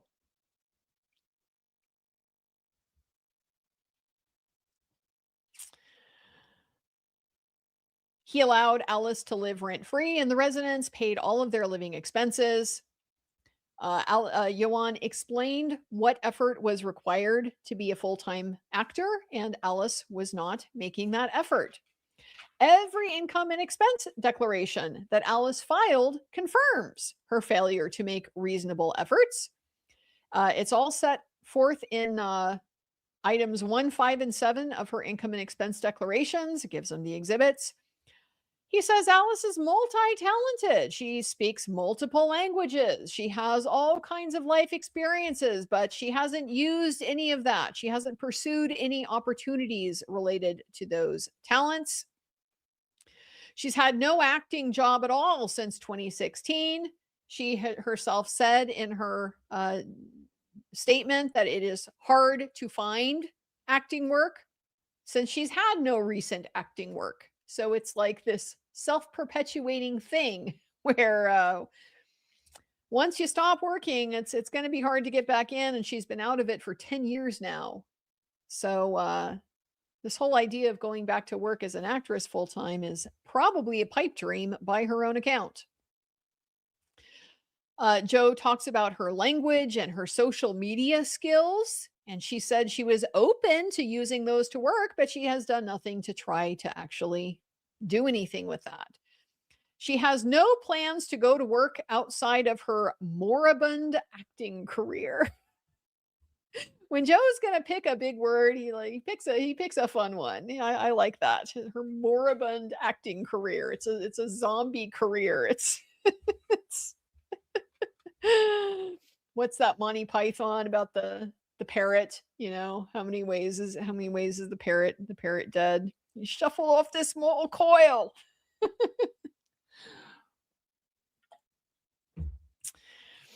She had some words on the stand about all her big ambitions and plans and so forth, but no proof of any actions to back any of it up. Again, I love Joe calling this out. You know, the disparity between what she says and what they might call revealed preference these days. You know, look at your behavior. What are you actually doing? That tells you a lot more about what's going on in someone's mind and what they say, because what they say is really just what they want to believe and what they want you to believe. But what they actually do is where the truth in somebody's character lies. I love that he called that out, because yeah, she spoke words, but she has done jack shit to actually live this plan that she claims to have. And so even despite the Gavron warning, she has made no efforts to pursue the acting career. Her children are old enough now, by her own acknowledgement, to be left for some time while she works. Ioan had agreed to contribute to child care costs, but in spite of all of that, she still has nothing more than part-time occasional work. So Gavron, another reason. The last issue related to spousal support, which he says is potentially moot if the court terminates spousal, is the interpretation of paragraph 18.5b of the premarital agreement. This goes to how the income for purposes of support is calculated. It discusses income on separate property from passive income of any form, and it includes mutual provisions for both of them. It, according to Ioan's interpretation, excludes residuals from the income available for support. That's the effect of that language. So he explained why, in his interpretation, it's passive. It falls within this, passive income, because there is no additional work on his part required once he films the movie. The residuals just come, and he has no control over them. It's part of the whatever agreements there are with the Screen Actors Guild. It's part of just distribution and stuff like that he doesn't have any control over. So checks just show up. I can see why that would seem passive to somebody. And also they diminish over time. The judge at this point steps in. He says, I have no position on what I'm going to do yet. This is just a check on the law that applies in order to terminate spousal support. He wants to know, can I just terminate it, or do I have to give notice that it's going to happen? And he says he's based on some case, I think Marriage of West or something like that. And Joe's like, I'm not sure exactly about that case, but I believe the court has the discretion to do it either way. But even if the court concluded that notice needed to be given, we still have the credit, the $27,000 overpayment that could be applied to the notice period. So he's offering the judge a kind of way out there. Might have pointed out the Gavron warning is the notice. But I guess it would just depend on why he terminated it. The Gavron is notice that you need to get a fucking job, or you're not going to be supported forever. But if he's going to terminate it for DV, I don't know. Does he need to give some kind of notice? I don't know. I'm not familiar with this case. Don't know anything about it. But it's something that the judge had on his mind. And I took this as a very positive sign that the judge is not only considering, okay, you expect him to at least give some thought to terminating spousal because that's what he's being asked to do. But he's investigating it. Okay. He's gone and looked at cases. He's exploring the extent of his ability to do that. And that to me is a very positive sign. That means this is more than just like a formality of, yes, I have to give you a hearing. I have to listen to what you say and provide some reasons for what I decide. But I'm already I already know I'm not going to give you wouldn't be reading all this. You wouldn't be reading case law if you already knew you weren't going to terminate spousal. So I took this as an indication that it's very much on the table, guys. He's really looking into it to the extent that he's bringing up points the parties haven't briefed or thought of or addressed. Like he's asking them for more help about how do I get this done. Not saying I'm going to do it, understand, but he has gone to some effort to figure out the logistics of doing it. Joe then says he wants to conclude his argument with some comments on credibility.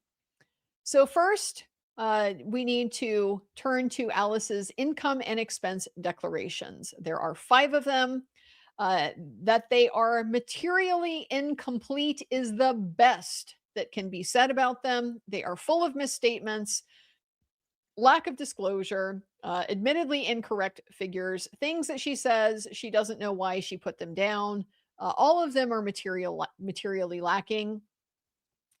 There's a case he referred to called Hofmeister for the proposition that truth in income and expense statements are critical to the family court process. Alice was represented by counsel with respect to each one of those, so she has no excuse. She can't blame her lawyers, guys. She's had 5 of them now. It's not the lawyer's fault every time. So her inability to tell a consistent story about her own financial situation, and the self-serving nature of her income and expense declarations, Joe is arguing should count against her credibility. And yeah, I could not agree more with that.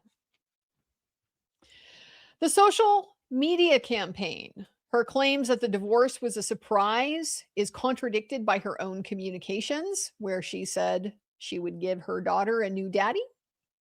Remember that one. The judge interjects at this point. He says, why does this relate to the issues at stake and not to the restraining order that's already decided? Judge doesn't really want to go down this road. Joe says it goes to overall credibility and the weight the court should give to the things that she tells the court. The judge says, well, haven't you already covered that? He says, I'm really not inclined to apply credibility findings from part 1. And Joe says, well, it goes to the credibility of what she testified to in part 1. Janina now says, I don't disagree with this. She wants to use credibility stuff from part 1 too. She says, you heard testimony in part 1 and you made observations about credibility. And the judge is like, so you want me to consider this? And Janina says, yes. The judge says, okay, it's my objection. I'll withdraw it. Go right ahead. So Joe continues. The claim that the divorce was a surprise and caused her to do the things she did was contradicted by the, gonna get you a new daddy thing that happened before the separation. She also said she didn't know the divorce was started, but she had a lawyer and was in the collaborative process. She made several documented statements. The judge cut him off. You can't get into collaborative, yada, yada. And he says, but outside, separate and apart from collaborative, she made several documented statements that she knew the divorce was going on. She forced Ioan and Bianca to prematurely announce their relationship so that she didn't do it. Janina objected to this one as being outside of the evidence. The judge says, and it's not relevant. It doesn't really go to credibility. It goes to abuse. And then after that, any restraint she had, it was out the window. You name it, she claimed it. She was undeterred by court order, advice from her manager, from Detective Morales, even from her own fans and her brother. I like that he dropped the Detective Morales in there too. We hadn't touched on any of that. I mean, yeah, it was from the DVRO, but doesn't help to remind. Doesn't help to remind the court. A whole cop came in to say this whole bullshit claim that she wasn't making fake social media accounts. Yeah, not true. As a matter of fact, what was the other thing that she tried to put words in Detective Morales's mouth that you know, like Bianca was the problem for coming in and making all of the claims, and Morales like totally turned that around on her. I don't remember exactly, but there's just enough there to remember, oh yeah, Detective Morales, he was pretty bad for Alice. So good to drop him in. Janina objects to the brother. I can't bring up her brother. That was excluded during the second phase. I objected. It was excluded. And the judge says, I don't really need to hear this. It's sustained. He doesn't care about that at this point. He doesn't want mudslinging, which is what a lot of the credibility stuff can just kind of get into. So Jo concludes she attacked anybody she thought was sympathetic to Ioan. She started at least one false account connected by Detective Morales to conduct her slander. And that's where he left it. It was a lunch break at this point, took it all the way up to the noon hour. So the judge pointed out that he's got this 1:30 hearing. He said it would take about a half an hour or so. They would resume the arguments afterwards. So take lunch until 2:00. So we got a long lunch, which worked for me because for a variety of reasons, I had a situation, had to walk all the way back and pick up the rental car and whatever.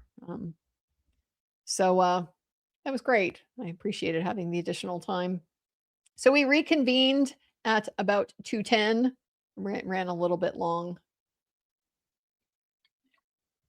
Perhaps the problem is not entirely Ioan and Alice with this scheduling management. Seems to be a theme in this court. And I have to say, this judge, he is verbose. He likes to talk. He likes to have his say. One of the I didn't mention because I didn't write it down when like I was kind of having my exchange with the judges or whatever, when we were talking about my my request.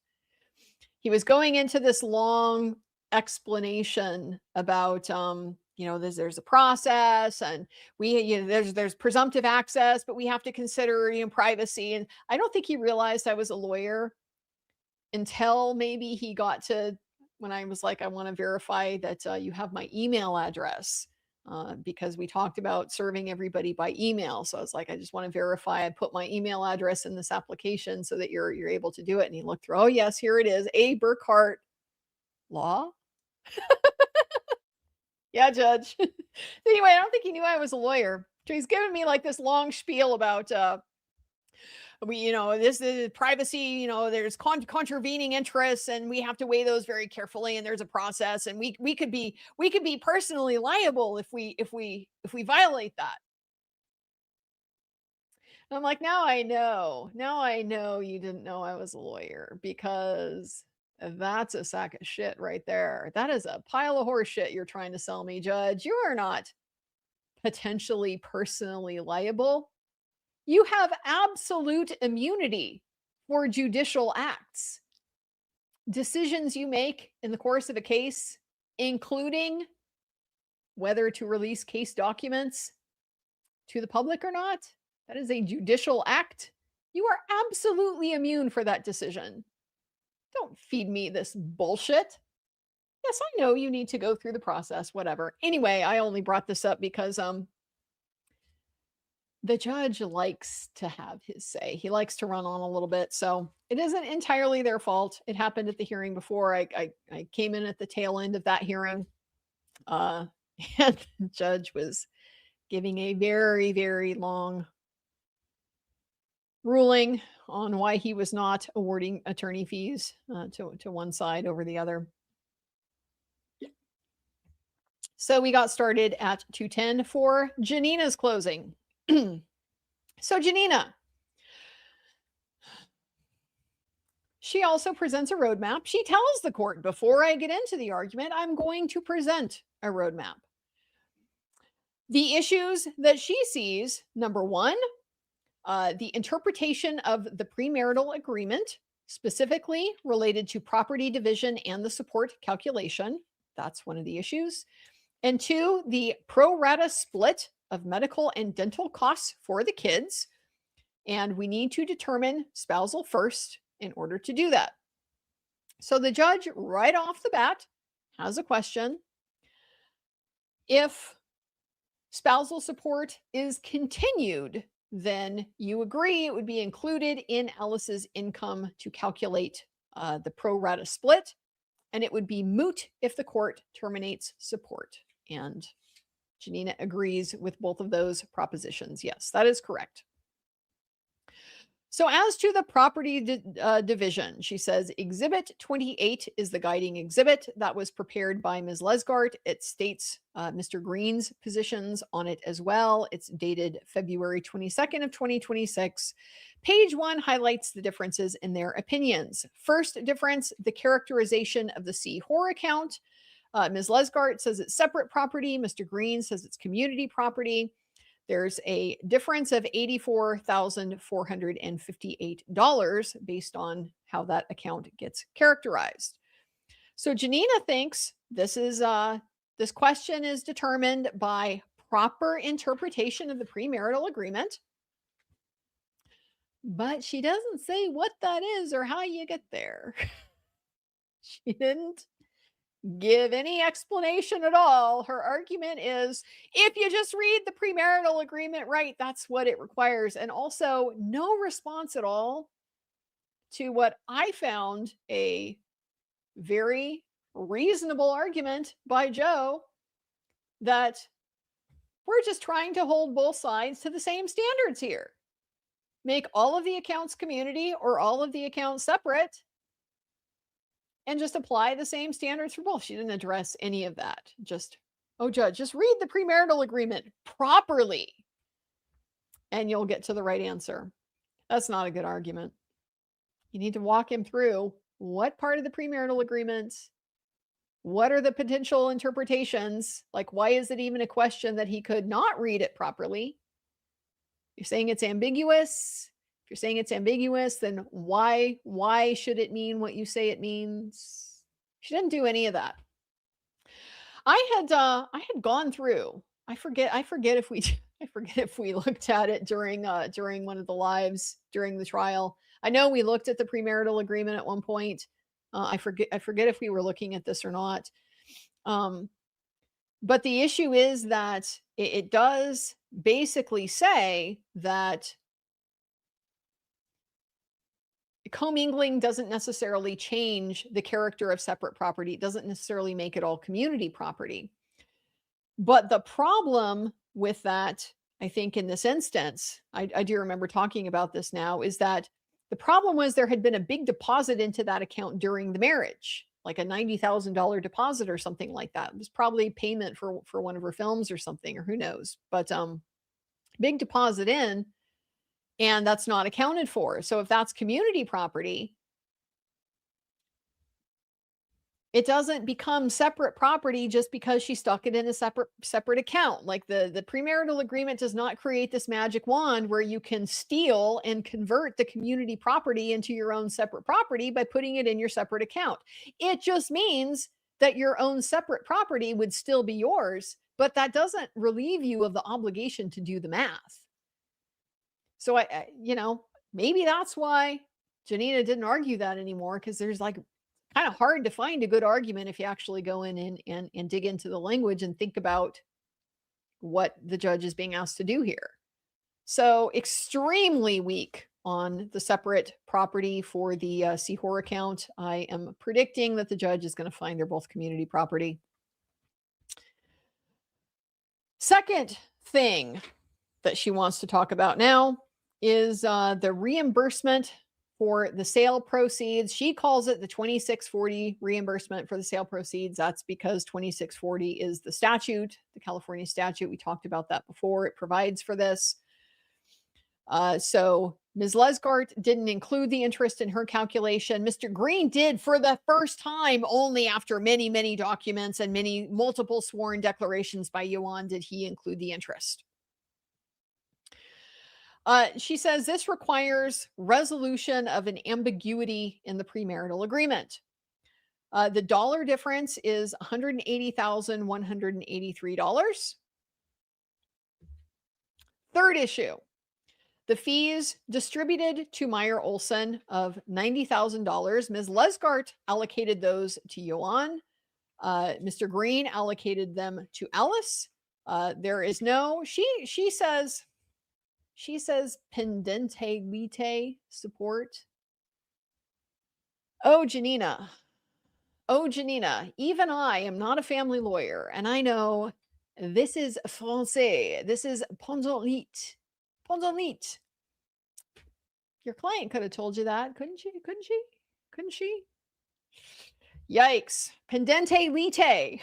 There was no pendente lite order for allocation of attorney fees. And so for to her mind, that means Ioan should have to pay it all. Like, I didn't understand the logic there, but that's her reason.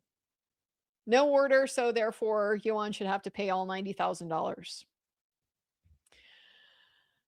She agrees that the portion had been refunded to Alice, and so the difference she's asking of $61,657 the balance after the $30,000, or it's probably slightly less than $30,000 refund, should be charged to Ioan. That's what they want. Then $70,413 that were paid to Dr. Dupay. It was subject to reallocation. Ms. Lesgart allocates those to Ioan and Mr. Green to both equally.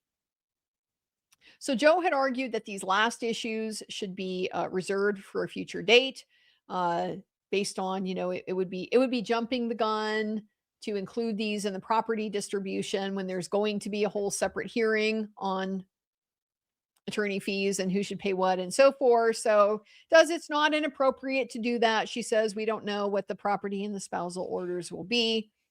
So seems like, against every inclination she has to not agree with fucking anything, she does in fact agree with Joe that the fees distributed to Meyer Olson, how those get allocated, and then the payment to Dr. Dupay, she's, we already knew she wanted that to be fully paid by Ioan, and all of that is being bifurcated to the future hearing.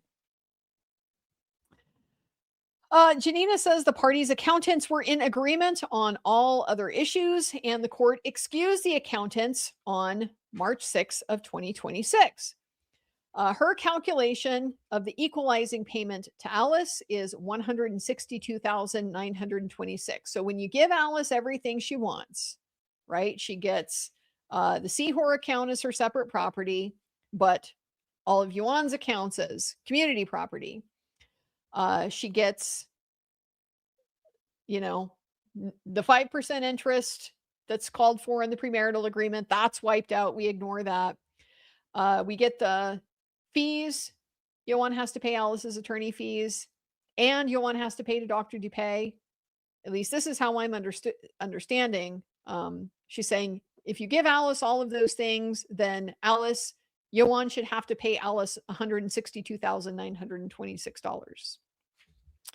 I think that's pretty unlikely that that's going to happen, but that's what they're asking for. And she says this also includes the spousal support credit of the $27,435 that was agreed to pursuant to the stipulation and order.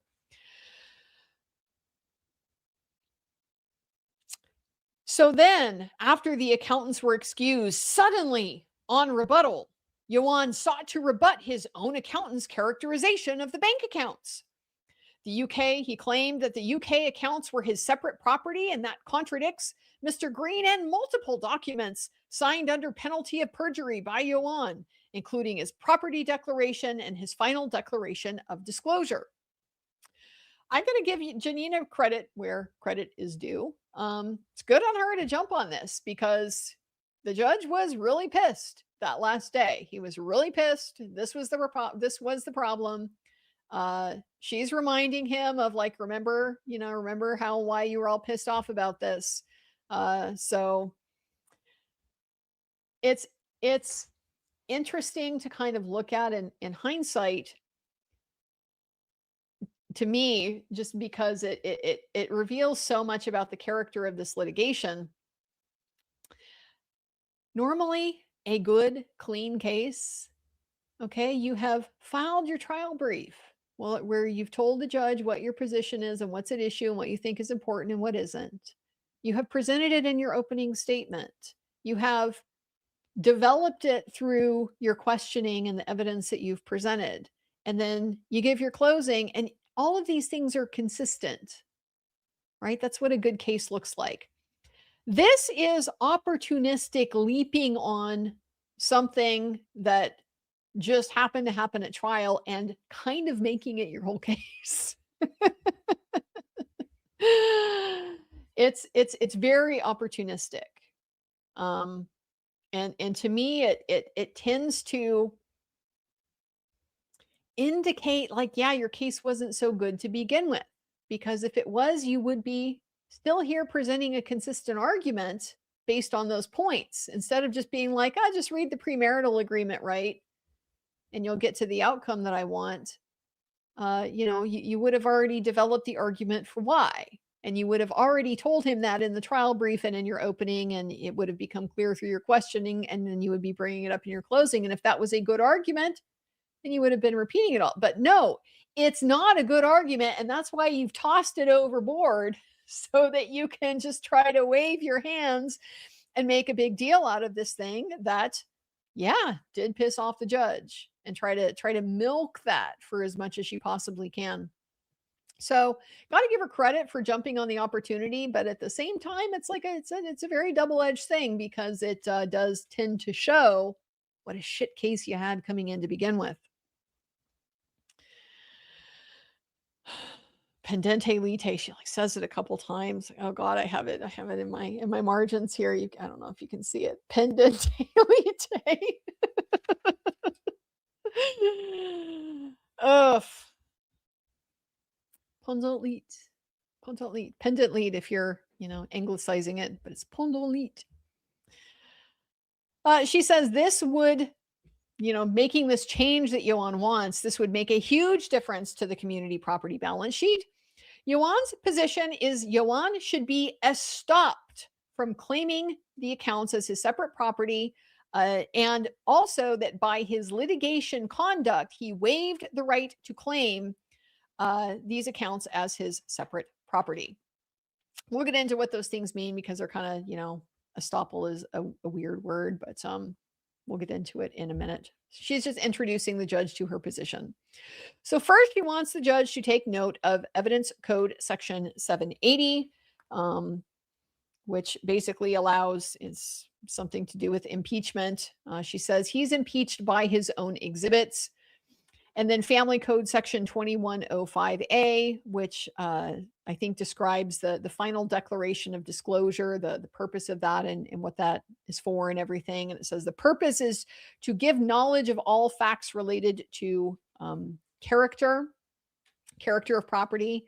And so to allow Ioan to change his position in rebuttal is prejudicial. What I like about what Joe did is I think it made it clear he's not actually changing his position. He kind of backed off that, because he made it clear we just want both parties treated the same. And so they should both be community property. That's been our position. But if you're going to treat one as separate, you should treat them both as separate, because they're both in the same position. So I think he kind of backed off on that. But she needs to argue. She needs to argue that this is not just that this is wrong. It would be a legally wrong conclusion or whatever. But no, she's got to try to do that mudslinging thing. Got to try to make it like a character issue, like he's a bad guy because he wasn't okay with a double standard. Who does that sound like? With respect to spousal support, there are two disputes. First is the request to terminate for domestic violence, notwithstanding the premarital agreement. She says, termination, it's not permitted under the terms of the premarital agreement, and the facts in this case don't warrant that draconian measure of terminating.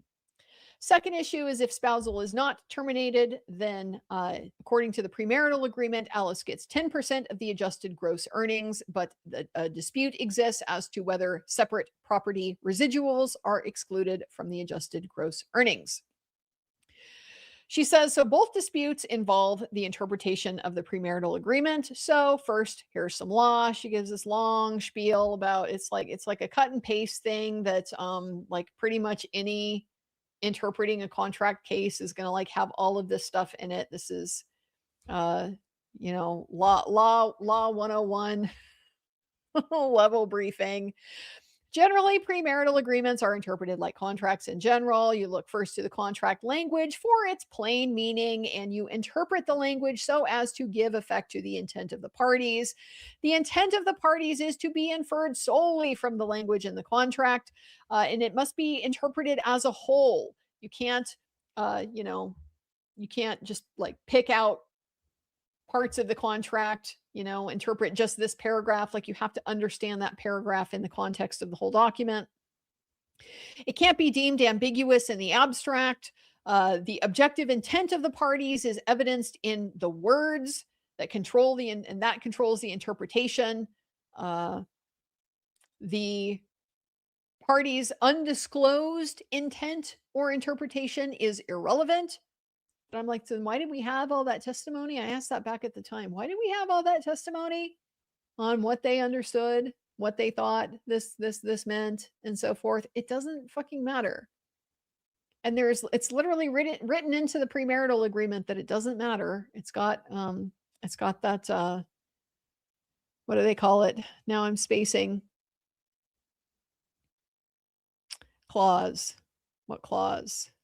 Anyway, it's the one where it says that the agreement is the final written and binding understanding, and it supersedes any prior discussions and any oral statements and things like that.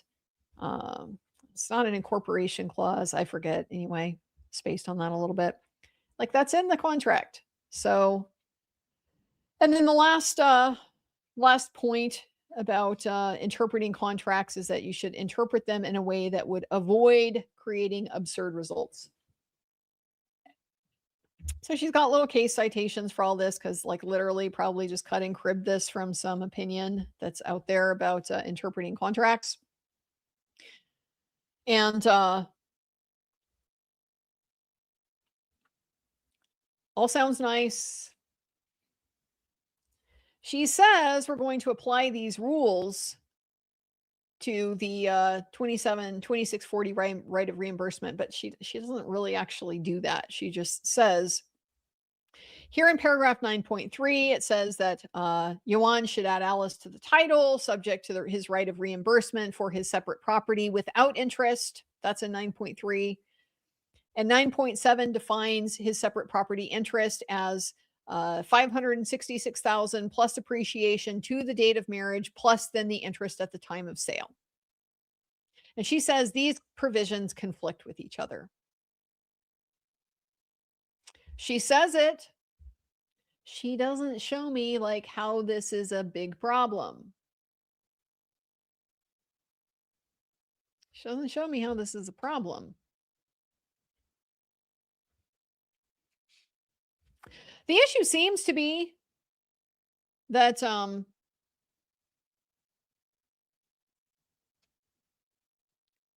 adding Alice to title subject to a right of reimbursement for his separate property without interest is like somehow contradicted by the specific provision in 9.7 that when and if the property is sold, here's how there's going to be a distribution of the proceeds and here's how it's calculated and so forth.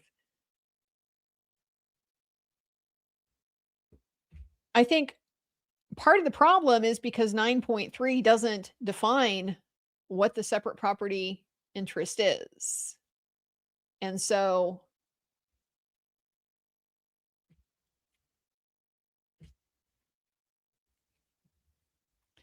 I don't know. I'm not really seeing what the huge problem is here.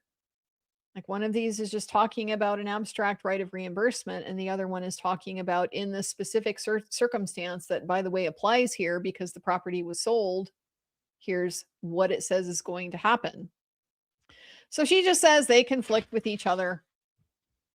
Doesn't really give me much of a reason to find that to be true or to be a big problem. Paragraph 1.6 states that the intent is to define the rights of the parties and avoid the rights and obligations that are created under California law to the extent that they're able to do so. She says this is clearly related to the La Jolla, because clearly the intent was to define Alice's community interest in the property and to give her equity. When you're saying clearly instead of showing why it's clear, you're not doing a good argument. You got to show, not tell. You got to show why it's clear because we all understand that the purpose here was to create a community interest in the property, like regardless of what California law would require. And the reality is California law would probably create some kind of community interest in the marital home that they cohabited in and used community income to pay the mortgage on and so on and so forth. It's just that calculating that would be really messy without the prenup. So they did a prenup to put numbers to it. Seems pretty straightforward to me. So clearly, yes, but I don't know how this relates to your argument. So anyway, purpose they said was to give her equity, and that's supported by another provision in the agreement that says that if they separate before getting married, then there is no equity or interest, and so that underscores that if they did marry, that she would get equity. I don't think any of this is in dispute. It's just that her equity is subject to what she's going to owe Ioan. He testified it was not his intent not to exceed the equity in the house. Alice testified she believed she had a community property equity interest in the house. The premarital agreement states the parties shall execute documents to carry out the intent, and the grant deed that was executed at the time that they sold the property, it went to the parties 50-50 at sale. So that shows it's not all Ioan's as he's claiming. This is a dumb argument. Okay, this is a dumb argument. They held the property in a trust, and so all they did when it was time to sell the property, they deeded it to them so that they could sign deeds to the buyer. Like that's it. But she's acting like this is some major concession.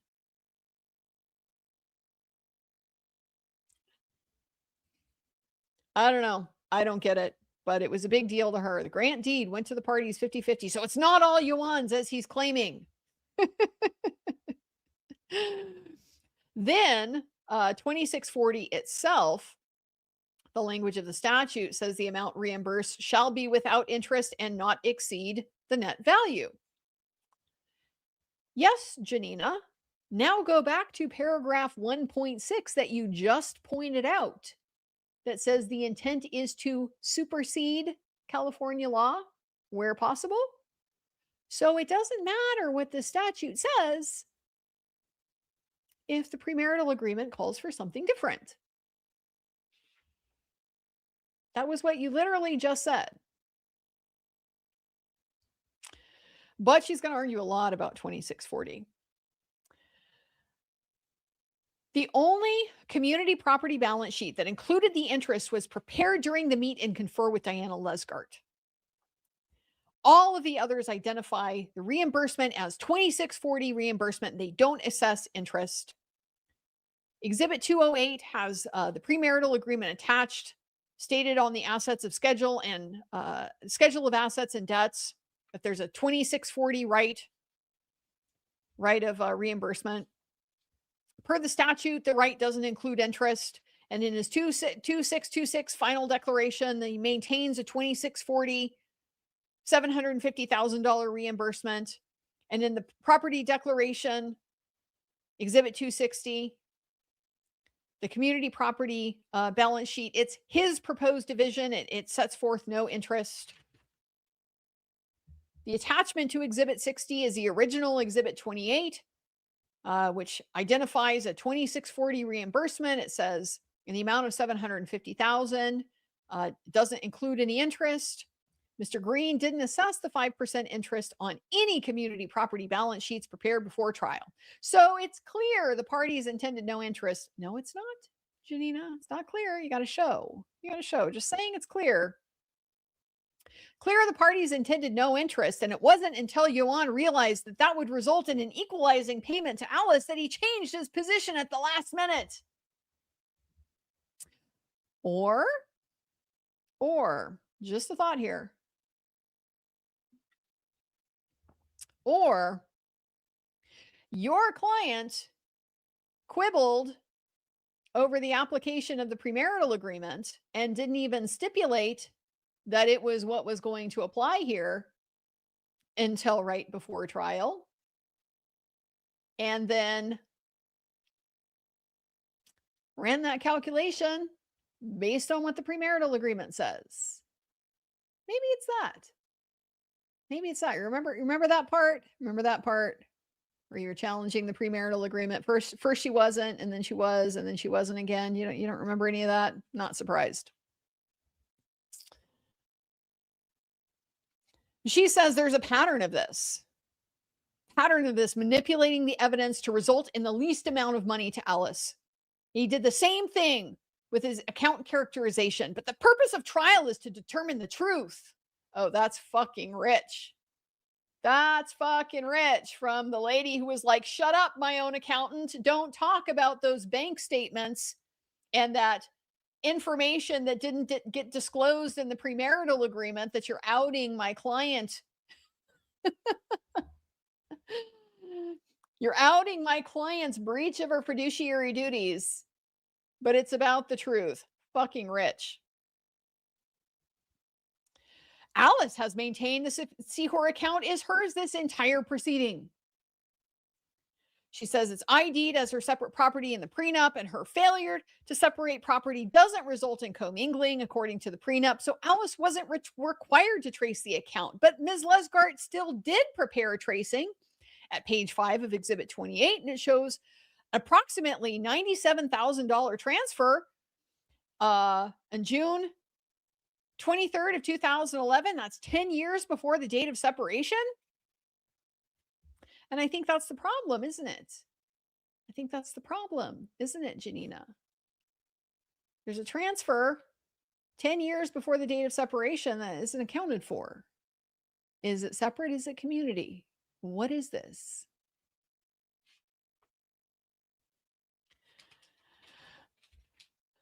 This was real good. Oh, trying to minimize. They're trying to say that Alice had failed to disclose a separate account or something along those lines. It was your own fucking witness who outed her, Janina. It was your own witness who talked about what she didn't disclose. She didn't disclose the investment holdings associated with that account. She only disclosed the cash balance. It was your own witness, not something like that. Oh, man.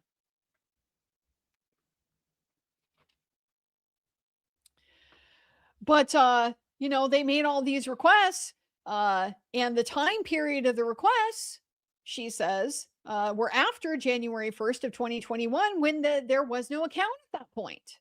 She'd already closed the Seahor account. I find the whole situation with the Seahor account and what was in it and when and where and everything so fucking confusing. I can't. I mean, the judge has more to look at than I do, so maybe he's got a better picture of it. But he said so specifically during during the trial when all this came up, when Joe's like, I'm moving to strike all this, and he's like, no, I'm not striking it. I'm leaving it in so that you can argue about why this is so fucking confusing and shouldn't be. It shouldn't be, but it still is. I'm still like baffled as to what is up with this account.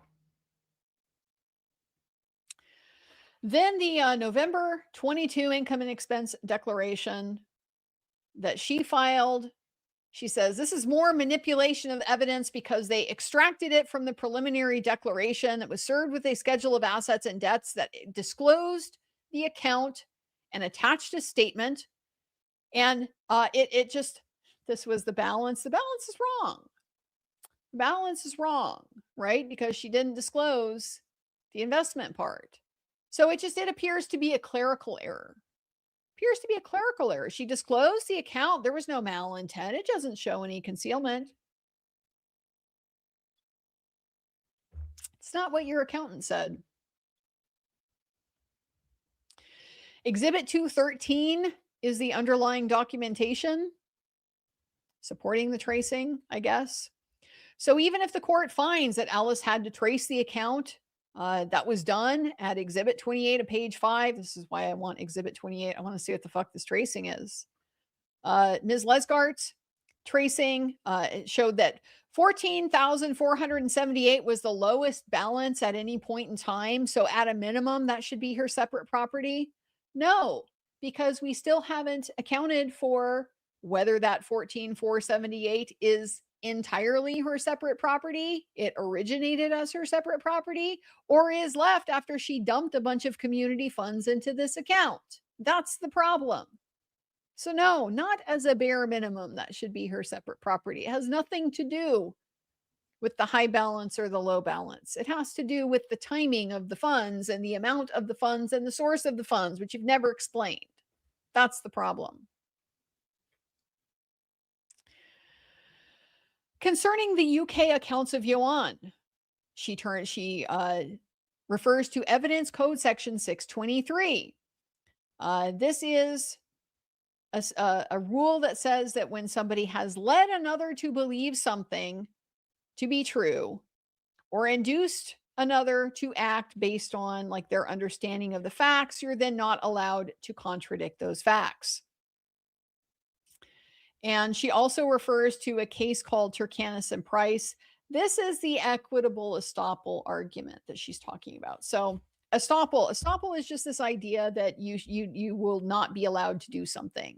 You know, it's like stopping is me voluntarily doing it. Estopped is somebody else's saying you can't do that. Somebody else is stopping me.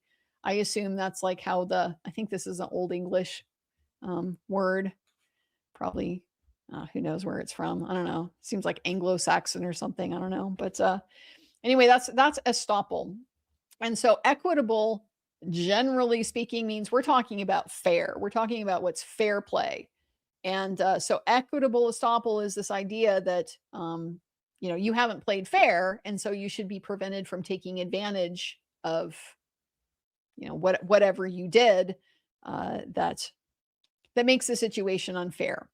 So there's 4 elements of equitable estoppel: that the party is apprised of facts, the party intends their conduct to be acted upon, the other party is ignorant of the true facts, and they rely on the facts to their injury. It's kind of a very shorthand explanation of what equitable estoppel is. The idea is basically if you're going to represent something and the other party relies on it, then you don't get to change your position. So she says, all of these elements are present here. Ioan had a forensic accountant. He knew the facts about the accounts. He expected his facts to be acted upon by the experts. We didn't know he'd changed the characterization of the accounts. We relied on his sworn statements.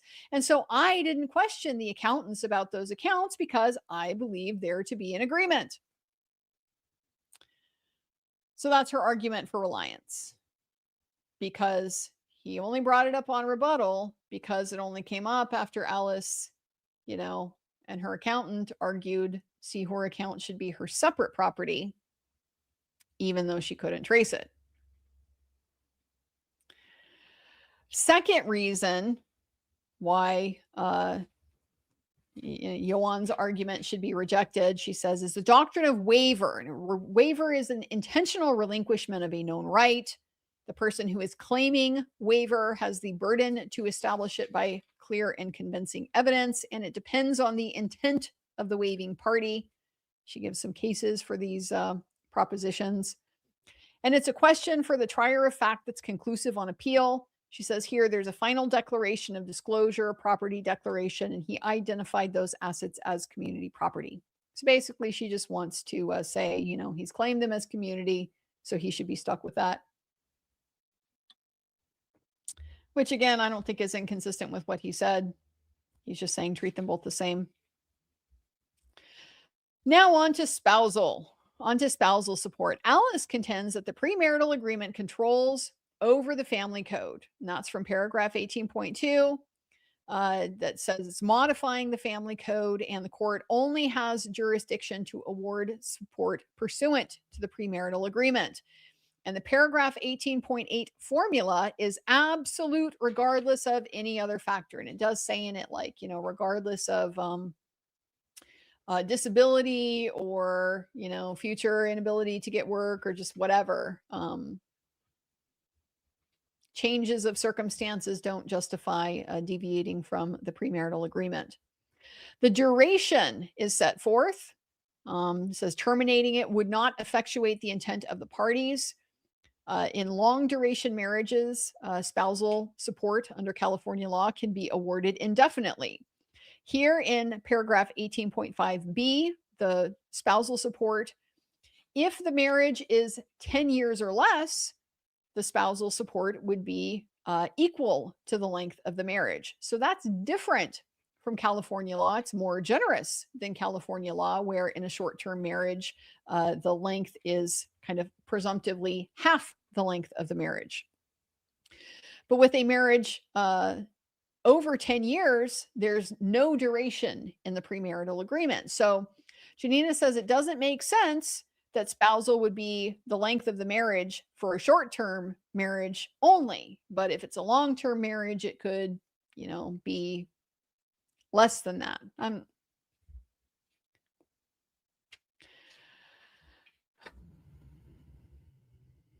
It says permanent. I mean, it basically says until she remarries, dies, or whatever. That's what it says for the long-term marriage. So I didn't really get what this was about as far as like why she thinks it doesn't make sense. Termination doesn't have anything to do with these provisions, and she knows that perfectly well. It's on public policy grounds.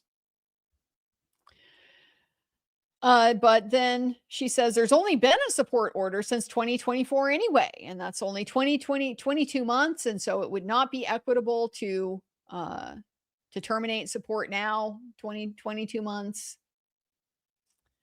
Joe's going to jump on this in rebuttal.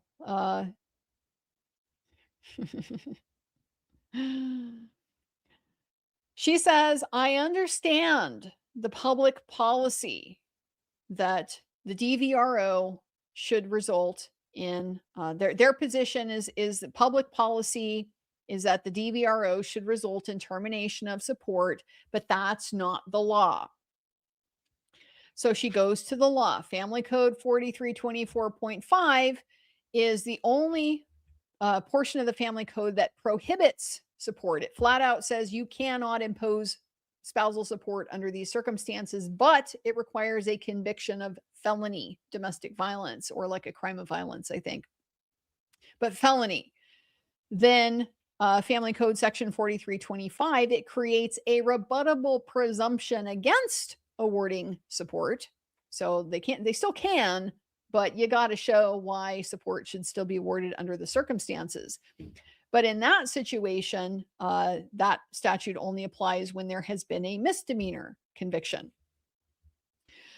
So we don't have a statute for when there is no conviction and merely a civil order has been entered. So Janina says the absence of a statute about the domestic violence restraining order being issued indicates there is no bright line rule intended. So it is just one factor to be considered with the other 4320 factors. We looked at 4320 on one of the previous streams. And that was all the things that the judge is supposed to consider when deciding to award support. The length of the marriage, how much one party contributed versus the other, the extent to which one party gave up their own career, et cetera, et cetera. A lot of those things. So issuance of a DVRO is just one factor under these factors. She's arguing that the judge is to consider. She says every case that's cited by counsel, all of Joe's cases that he talked about, the Colley, the Kelkar, the other one, Fritas, she says every one of those deals with cases where there are criminal convictions of domestic violence. And so those facts are different from our case. Kelkar, she says, dealt with a misdemeanor conviction. She likes to go in the facts of these cases. This one, it was, I guess, a wife that was threatened him with a knife and like accidentally cut him. And then in Colley was like, she's like spraying herbicide on everything and on the spouse. Alice, she posted years ago, more of the minimizing, and the messages, they've stopped. She's no longer sending the harassing messages. The court found in the renewal that there was no physical abuse, there was no cocaine given to the kids, and that her conduct had abated. And the judge interjects at this point to say, well, the renewal doesn't require additional acts of abuse. That's not the renewal standard. You don't have to prove new acts of abuse. It's purely based on the subjective perception of the protected party. And Janina says, well, the cases are distinguishable on the facts. And the judge says, okay, I may agree with you about that, but assume the court takes into account the documented instances of domestic violence and the conviction statutes are not relevant. We agree with that. So am I allowed to consider the 4320 factors or not? I have in my margin here. Good question. Like, that's the core of this whole dispute. Is there anything in the premarital agreement when the premarital agreement says, one of the bases for termination is just further order of the court? Is that inviting 4320 factors to be applied? Or are we saying that it has to be considered, because of public policy anyway? Or are we saying you can't take it into account at all because there's a premarital agreement? This is a very good question. Like, this is the core of the problem that they have here. So he says, the California has a strong public policy against domestic violence. This case is unique because of the premarital agreement. So am I limited to the premarital agreement? Janina says, I would refer you to Exhibit 1, which is their stipulation that the premarital agreement is valid and enforceable. So then the judge wants to know, are the terms severable if they are contrary to public policy? And Janina says, well, I'm not sure. It's in the premarital agreement. There is a severability clause. And what that means is that, so say you have a contract, or they do this with laws too, with statutes. Like say you pass a bill and it's got a whole bunch of things in it, and one particular part of it is unconstitutional, but the rest of it is all fine. One of the questions that comes up is, can you just strike out the unconstitutional part of the bill, or does the whole thing stand and fall as a unit? If any of it fails, then all of it fails. And so one of the ways you say what your intention is you literally put it in the bill or in the contract that if any provision of this is found to, violate constitution, violate the law or the Constitution or whatever, it doesn't affect the validity of the remaining terms. There is a provision to that effect in this premarital agreement. But Janina is not sure. I'm not sure. And she's just basically saying, well, this is what the parties agreed to. And the judge says, well, you can agree to whatever you want, but if it violates public policy, then the question is going to be whether it's severable. The court is not going to enforce an agreement that violates public policy. So if you are saying the premarital agreement does not allow for domestic violence to be considered at all with respect to spousal support, then that would seem to be against California's stated public policy. So they would have a question of, does any of the rest of this premarital agreement apply, or does it all get thrown out? That's the issue the judge is pointing out. There is a severability, so it would not mean Ioan is not in a position where he has to be like, the whole premarital agreement is out unless the DV, doesn't apply. They can just not enforce the agreement to the extent that it would require the judge to ignore domestic violence. So he says, so if we have a strong public policy against domestic violence, then how could we disregard that for spousal? And then Janina says, well, because the parties intended to change the family code. And so if the court says it's not terminating, then the premarital agreement controls. And the judge says, well, I am not comfortable with that. I'm not comfortable with that position.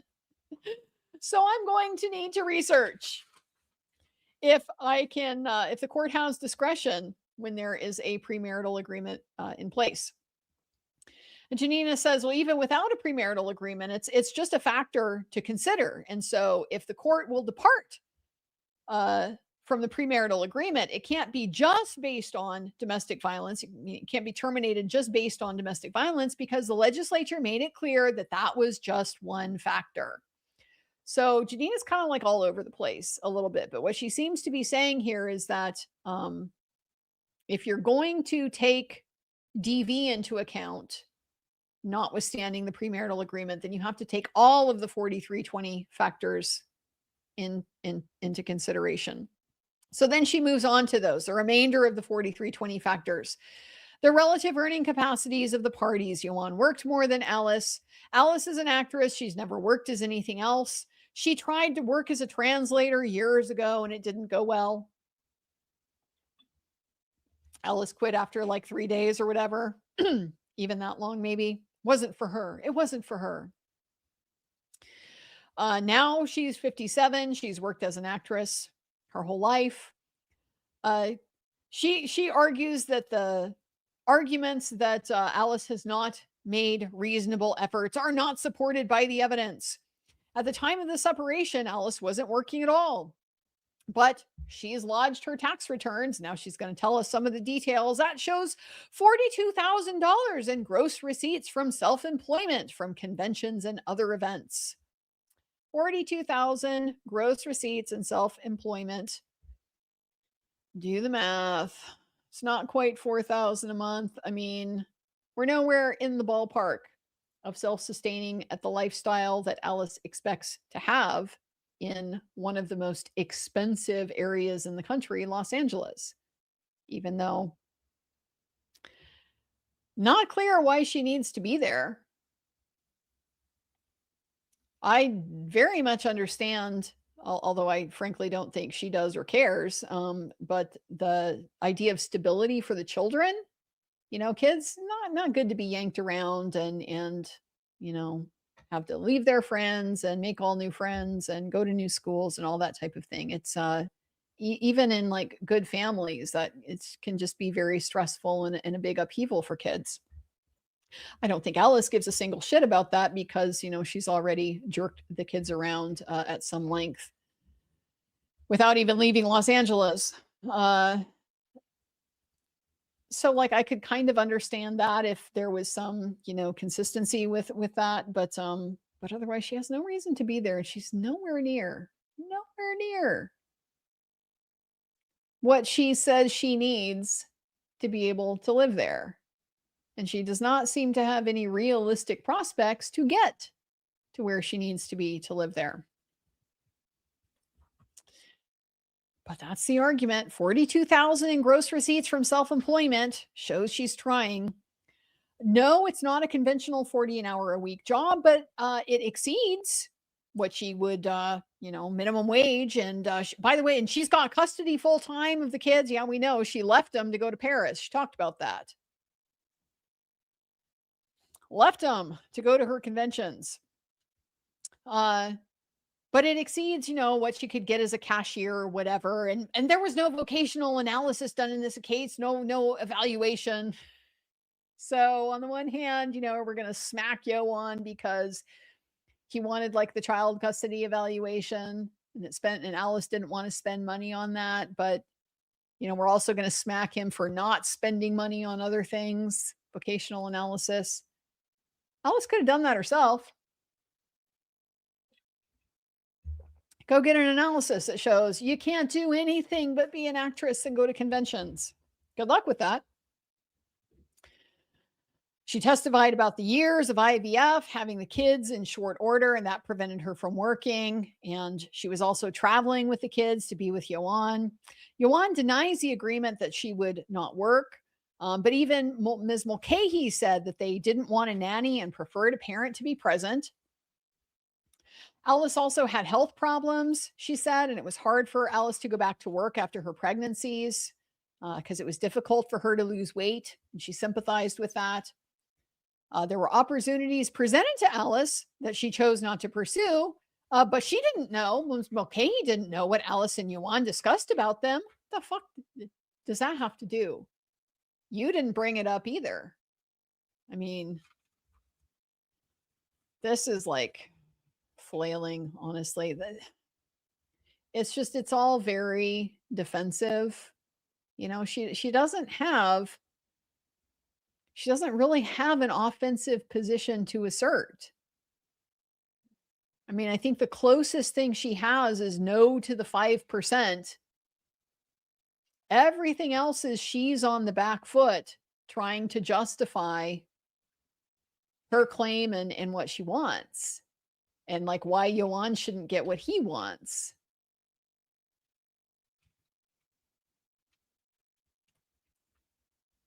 Don't know what Alice. Well, then maybe you should have asked your client on the stand if you thought that mattered. Because I don't know why that matters. And I don't know why on earth we would, assume that like we would infer anything about why she did or did not refuse opportunities. Ioan testified she wasn't interested in working. Well, okay, he testified she really wasn't interested in working. So I don't think this sounds like a very good argument. Also, because Ioan's quote was higher, they focused on his career more. Duration is a 43-20 factor. This is a long-term marriage. It has been difficult for Alice to find work in LA. Both of them agree that it's work in LA is limited in recent years. Just a review of the income and expense statements. She has been making efforts to be self-supporting. She's earning over minimum wage. This is California. It's expensive. She couldn't survive on the $4,400 a month, so she knows she needs to provide more. Well, she hasn't fucking done anything to do it, has she? She knows she needs to, but boy, is she going to be pissed when it's time for her to actually step up and do it. And that day is coming. It's just a question of when. Alice's conduct concerning Ioan's loss of reputation. There's not a single piece of evidence that Ioan lost a job or wasn't offered a job, etc., as a result of Alice's conduct. Oh, the minimizing is not going to go well, and the lack of remorse. I don't think that's going to go well. Really don't. There was evidence. There was the opinion of Ms. Mulcahy that it did, and her explanation that it did, because she was having to field all the calls, and they see the stuff online and it creates hesitation, and they got questions. And yeah, she did.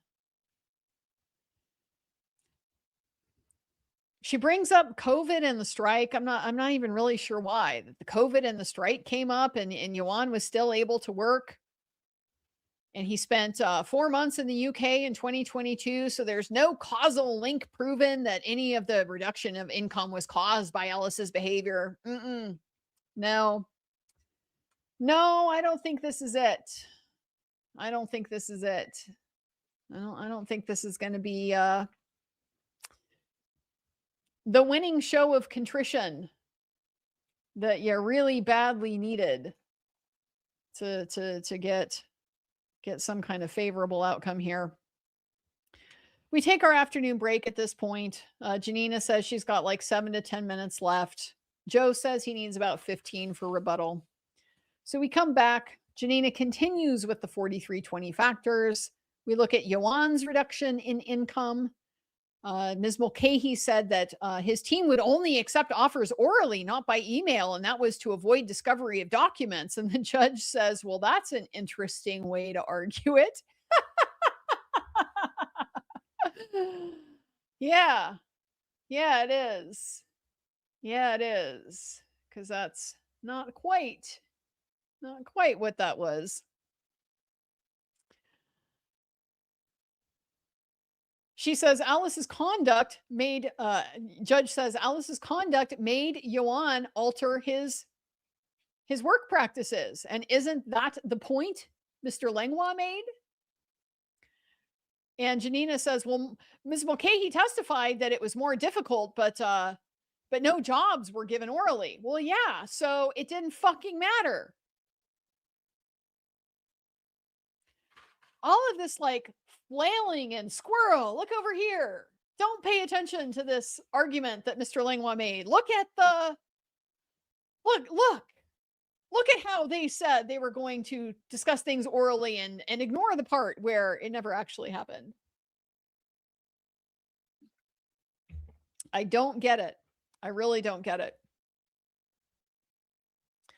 She also learned that Ioan and Mulcahy had encouraged Alice's agent, Joe, to fire her. And Alice didn't even learn that until the beginning of trial. Alice thought that Joe was actively looking for work for her. Oh, Lord. Alice, the victim, the perpetual victim. Remember? And she's like, well, I guess I should give Joe a call. Yeah, you knew he was your fucking agent this whole time. You should give him a call. He's your agent. Yeah, maybe you should. Ridiculous. Last issue, the calculation of support amount in the premarital agreement based on the term adjusted gross earnings. It's defined as gross business receipts less customary business expenses. There's also a term adjusted gross income is used, and we believe that they were meant to be interchangeable. I don't think anybody else believes that. I don't think anybody else believes that because they're defined separately. But she believes they were meant to be interchangeable. And that talks about income on separate property or passive income of any form is excluded from the income used to calculate the spousal support. Ioan says that this excludes his post-separation residuals. And so under that interpretation, it would exclude $59,565, 43,784 of them residuals from Bad Boys, and then 15,781 from Derwin Degg. Well, yeah, Derwin Degg was set up to be his separate property. That was the whole point. Bad Boys was after the marriage, but she wants it. She wants it all. And her justification, Ioan and Green testified that these residuals are business receipts because they're paid into Ioan's loan out corporations. Got that? See, if he didn't have a loan out corporation and they were just paid to him individually, then maybe they wouldn't. If he was a W-2 employee of the production.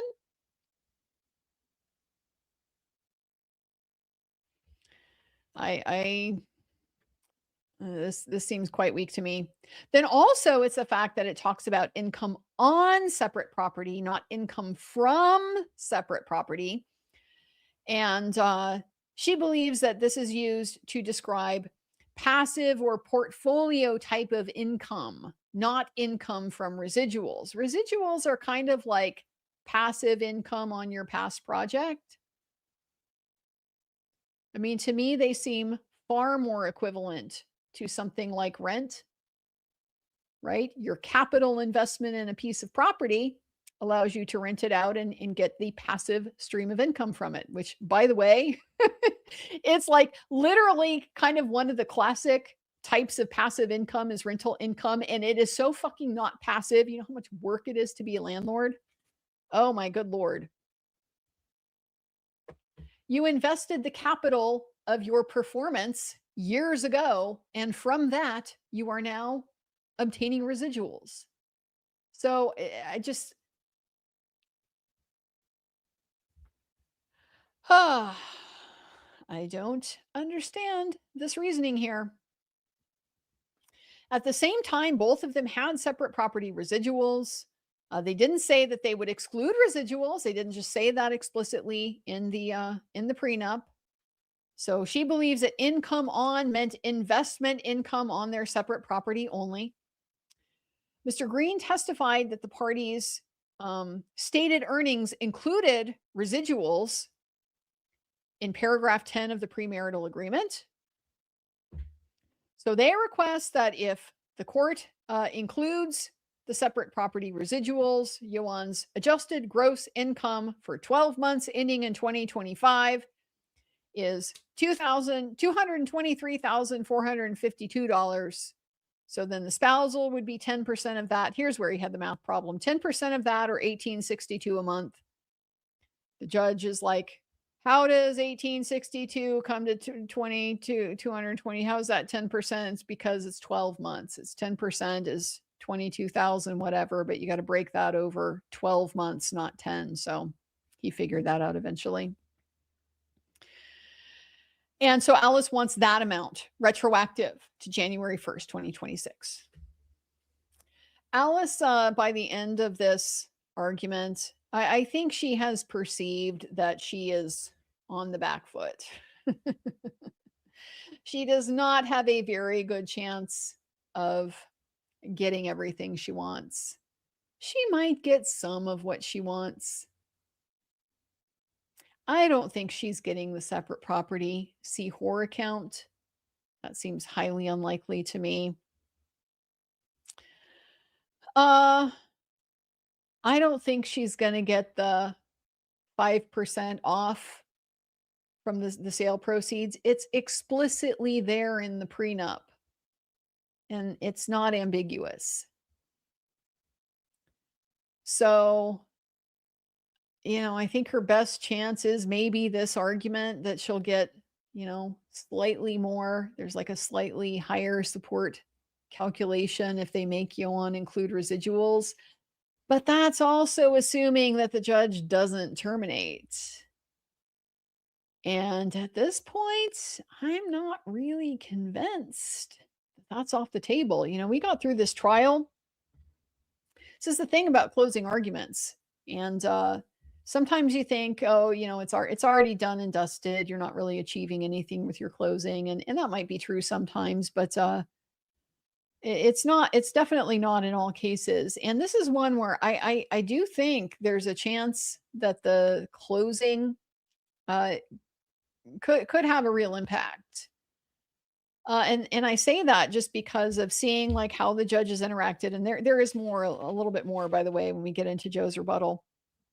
Like these questions that he's asked and kind of just the comments that he's made, I'm having trouble with your position and so forth. You're minimizing the whole issue with, Ioan having to handle things differently with his job because Alice is trying to blow up everything on Twitter and Instagram, flaming him, a dozen times a day. He seems not real sympathetic to that her position. And he seems to be, like I said, entertaining the idea of terminating spousal based on domestic violence. And if you had asked me, I mean, I'm pretty sure we did talk about it at the end of the evidence part of the trial. Wouldn't have said that. In fact, I think I did. I said, I don't think it's getting terminated based on domestic violence. His best argument is on the math. I'm not sure I think that anymore based on how this closing argument has gone.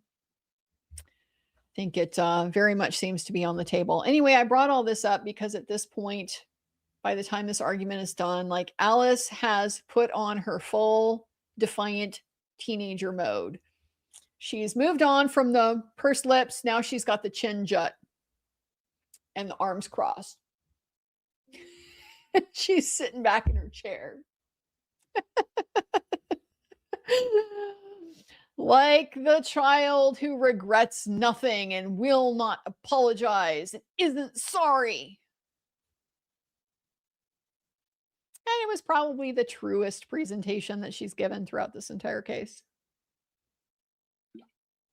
Not sorry, not one bit. Joe's rebuttal argument. Alice glosses over the real problem with Ms. Lesgart's opinion about the Seahor account. Her untimely and improper opinion was based on alleged account documents that Alice failed to disclose and that never came into evidence. Mr. Green did point out that 11-year gap in records prevented tracing. So Alice's failure to disclose, that is her own violation. That is fraud. That can't be sanctioned by counsel or Ms. Lesgart, by the expert. Joe is super pissed about that.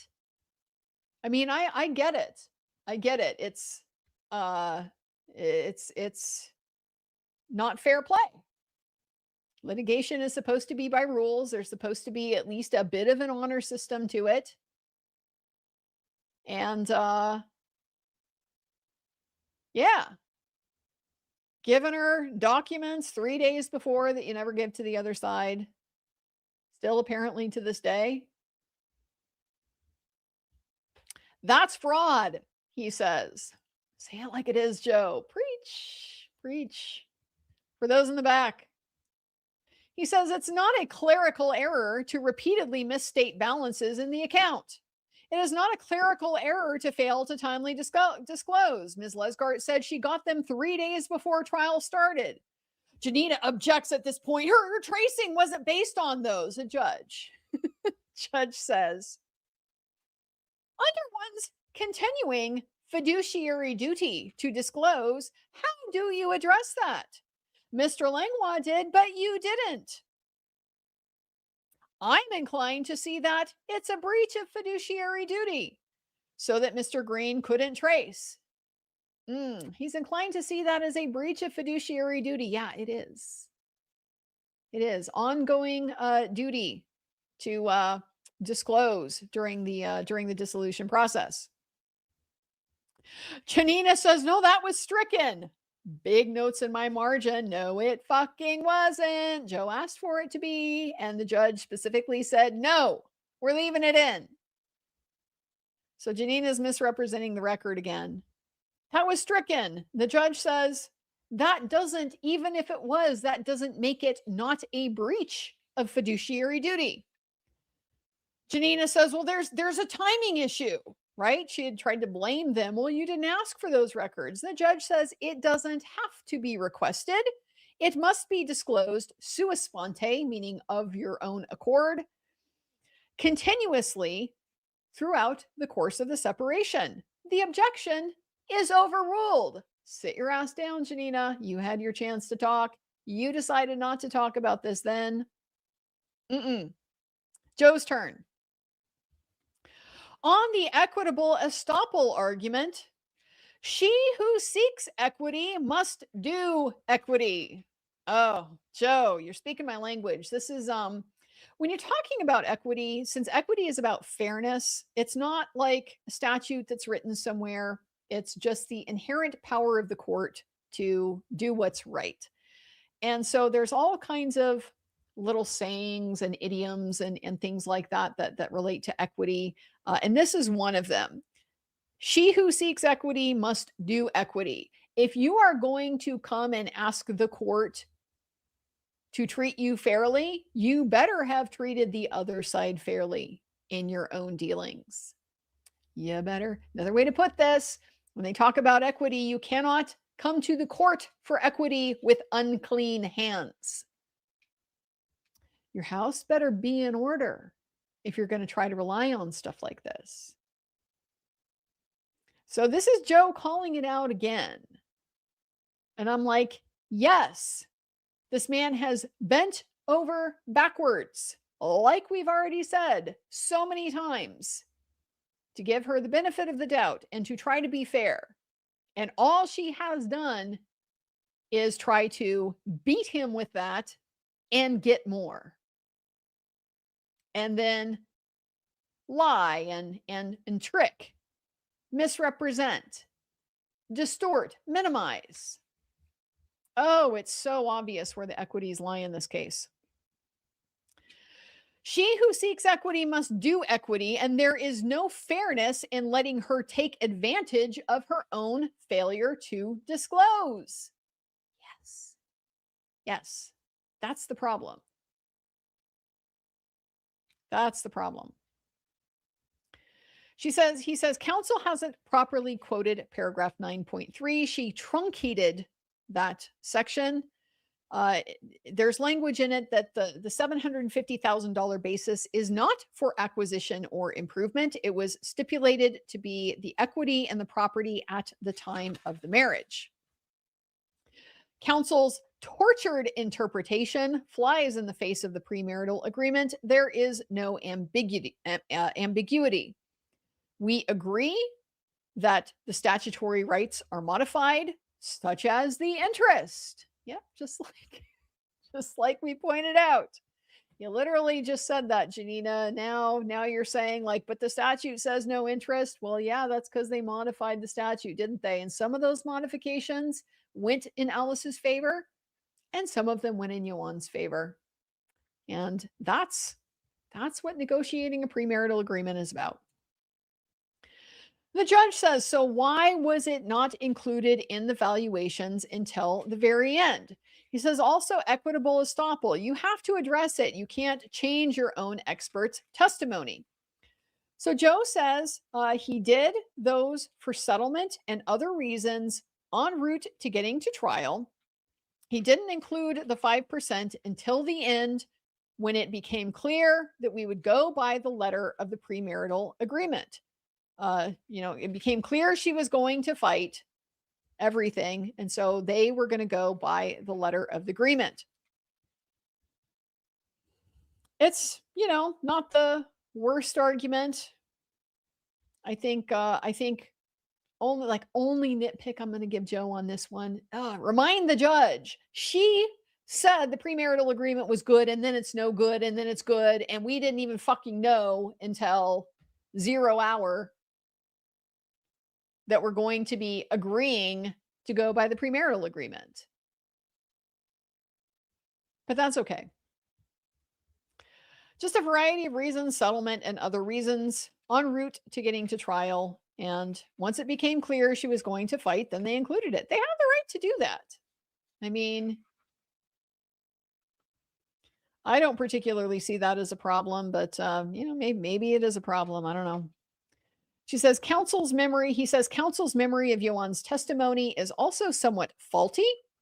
Ioan's position was that it was limited to the equity of the property to save $240,000 Alice otherwise would have owed to him.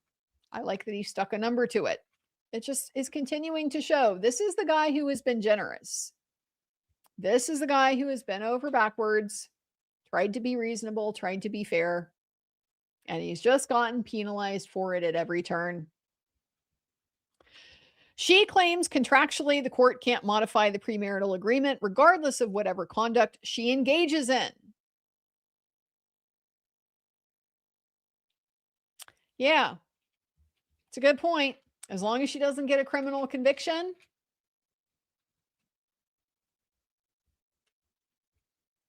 Maybe even unless she gets a felony conviction, because the misdemeanor is just the presumption, right? And we already know, if that happened, Janina would be in court arguing, but you can't apply the statute because the premarital agreement controls.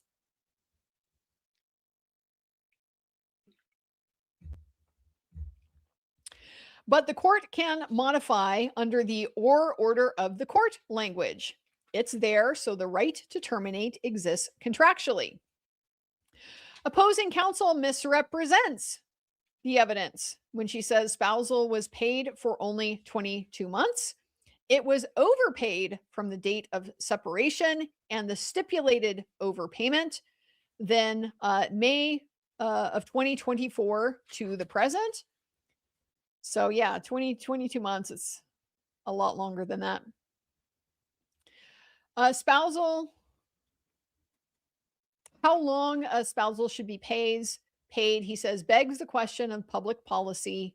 That's not the correct use of begging the question, but this is a very small nitpick. Begging the question is engaging in circular reasoning. It doesn't mean it calls for you to consider, or it asks you to think about, or something like that.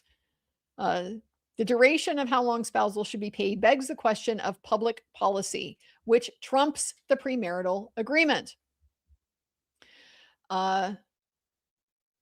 According to the legislature, coercive control and disturbing the peace are domestic violence. They don't need to be treated as stepchildren of the DV statute.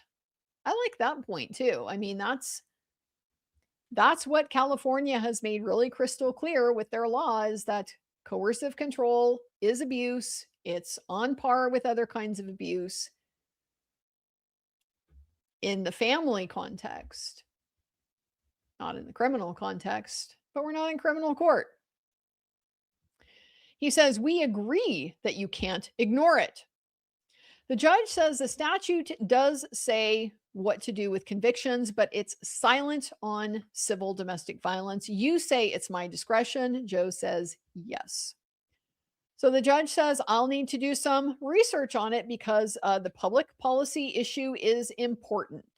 So again, just a signal from the judge.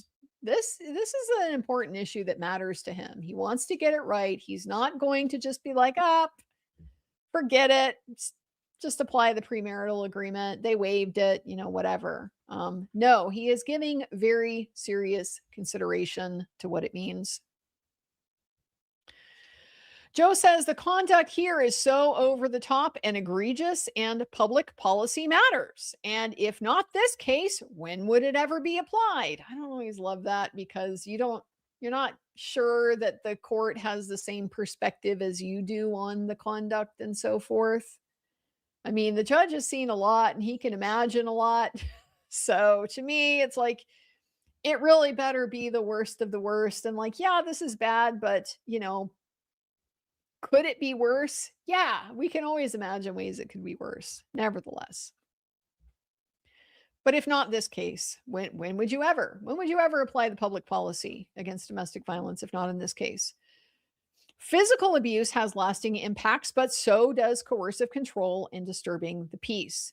All of this misinformation is out there. It can't be erased. I believe the court has jurisdiction and public policy should be considered by the court.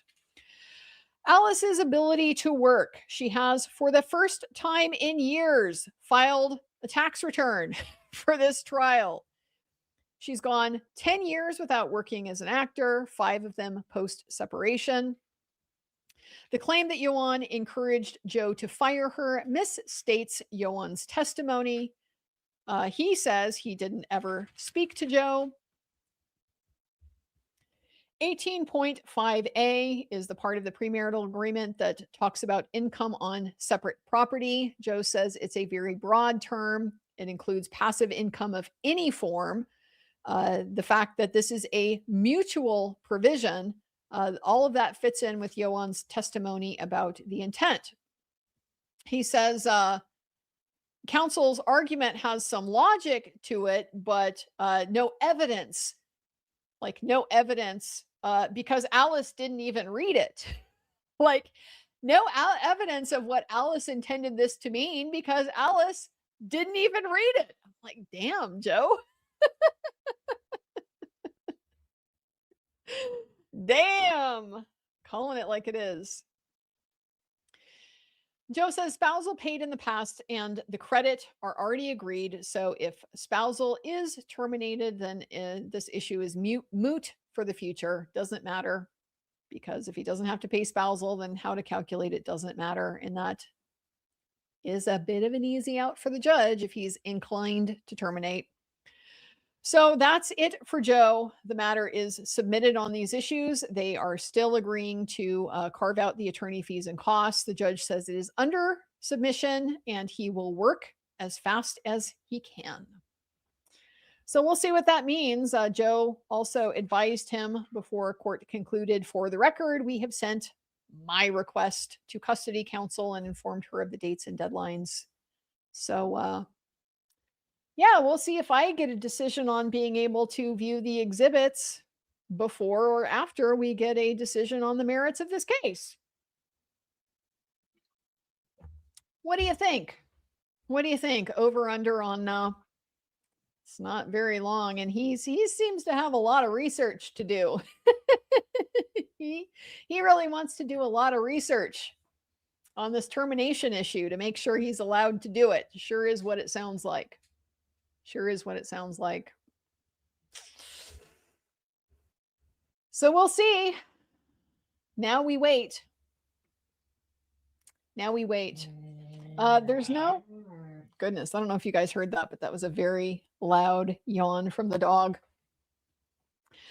I saw somewhere, I'm going to check and see if I can find it real quick.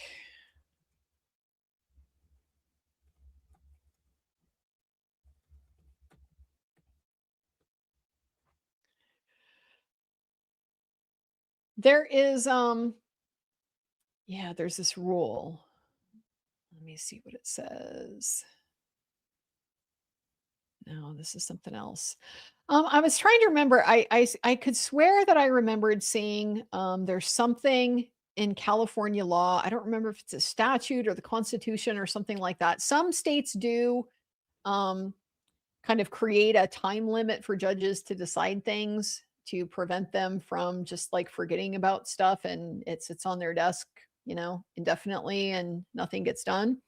We don't have anything like that in Washington. And so you get the ruling when you get the ruling, and you might get it next week or you might get it in a year. And you don't really have an awful lot of recourse if you wait and you wait and you wait and you don't get anything. And sometimes you send a letter to the judge, hey, judge, just want to make sure you haven't forgotten about this thing that we argued 6 months ago. And that doesn't usually get you anywhere, and there's nothing you can do about it. But I could swear I remember seeing somewhere that California has some kind of provision that sets a time limit for judges to decide things. But I don't remember what it is. So that's not very helpful. But I have it in my mind that there might be at least some kind of time limit, which would be good because having no time limit can be a real disaster. So in terms of what to expect, I'll just tell you, are we going to have a hearing or are we going to have a decision before my hearing on June the 26th, June the 25th? 5 weeks. That's like 5 weeks. Yeah, I don't think so. I don't think so. Not impossible, but I wouldn't bet on it. I wouldn't put money on that. I would pick the over if that was our over under for when we get a decision. But I would love to be surprised. I really would. We already know he's dog is making all kinds of funny noises. We already know he's had this case since February, so he's had plenty of time to kind of sort it out and think about it, and even if he wanted to kind of start writing some of the things that aren't going to change much, what facts he finds and things like that, but probably hasn't. But he could have, I don't know. But just given kind of what's at stake here, and his his statement that wants to do some research, and if he's going to do some research, he might also have to do some math. They got this issue with the community property balance sheet. And what do you do? Do you pick all one side's position or all the other side's position? If you pick anything in the middle, then you got to kind of go back and redo the math. Lawyers and judges aren't really known for being great at math. I mean, we had it demonstrated in this process with the judge not sure how 10% of the 12-month, annualized thing worked out, but got there eventually. But the point just being that this stuff takes time. Takes time. And I would love to be surprised with a speedy decision, but I wouldn't gamble on it. So I'm expecting I'll be back down in California looking at exhibits before we get a final decision on the case. So all in all, yeah, I was pretty happy with today was like redemption. It was like Joe redemption for me. A lot of positive stuff I think that he did with the closing argument. Highlighted the stuff that was like the standout things, the things that really did like caught your attention. Fraud.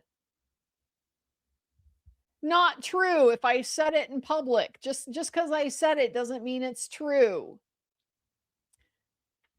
It helped his career that I was saying all these negative things about him. Those were really, really good reminders. And he did it in a way that it's very skillful, because it wasn't the way that Janina just does this smear. He didn't do it to smear, and it doesn't come off that way. It comes off as, outrage about things that are like plainly outrageous.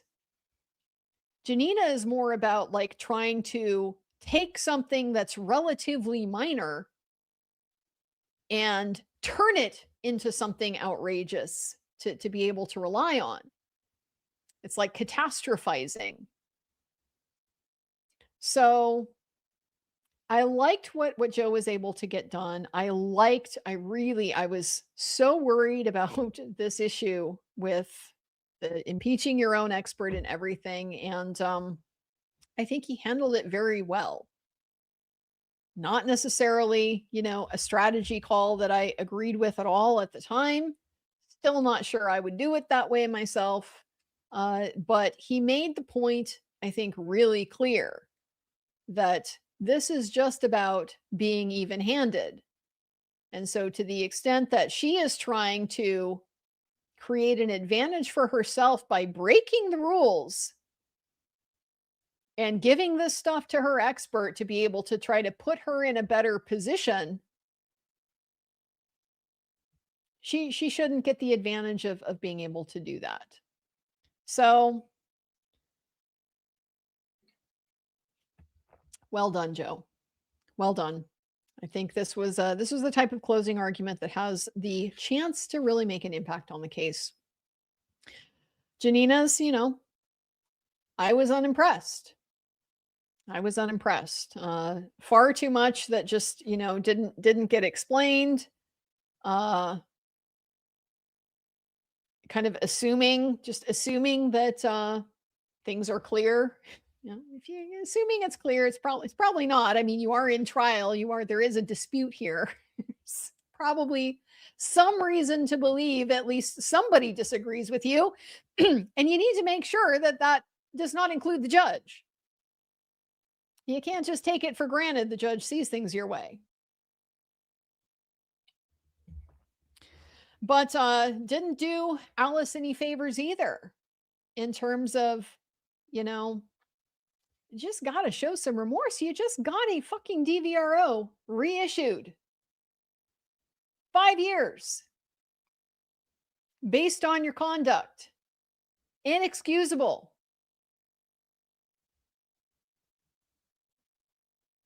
But the just complete inability to take any kind of responsibility or make any sort of step to make up for it.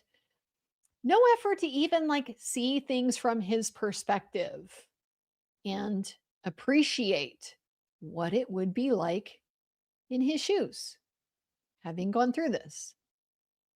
You can disagree in a way that doesn't make you look like an enormous asshole. But Janina seems to not be able to do that.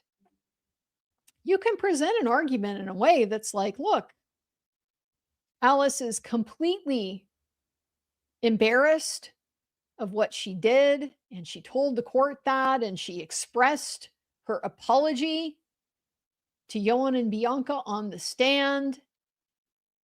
And she said she wished if she could do it over, she would do things differently, but she can't do things over.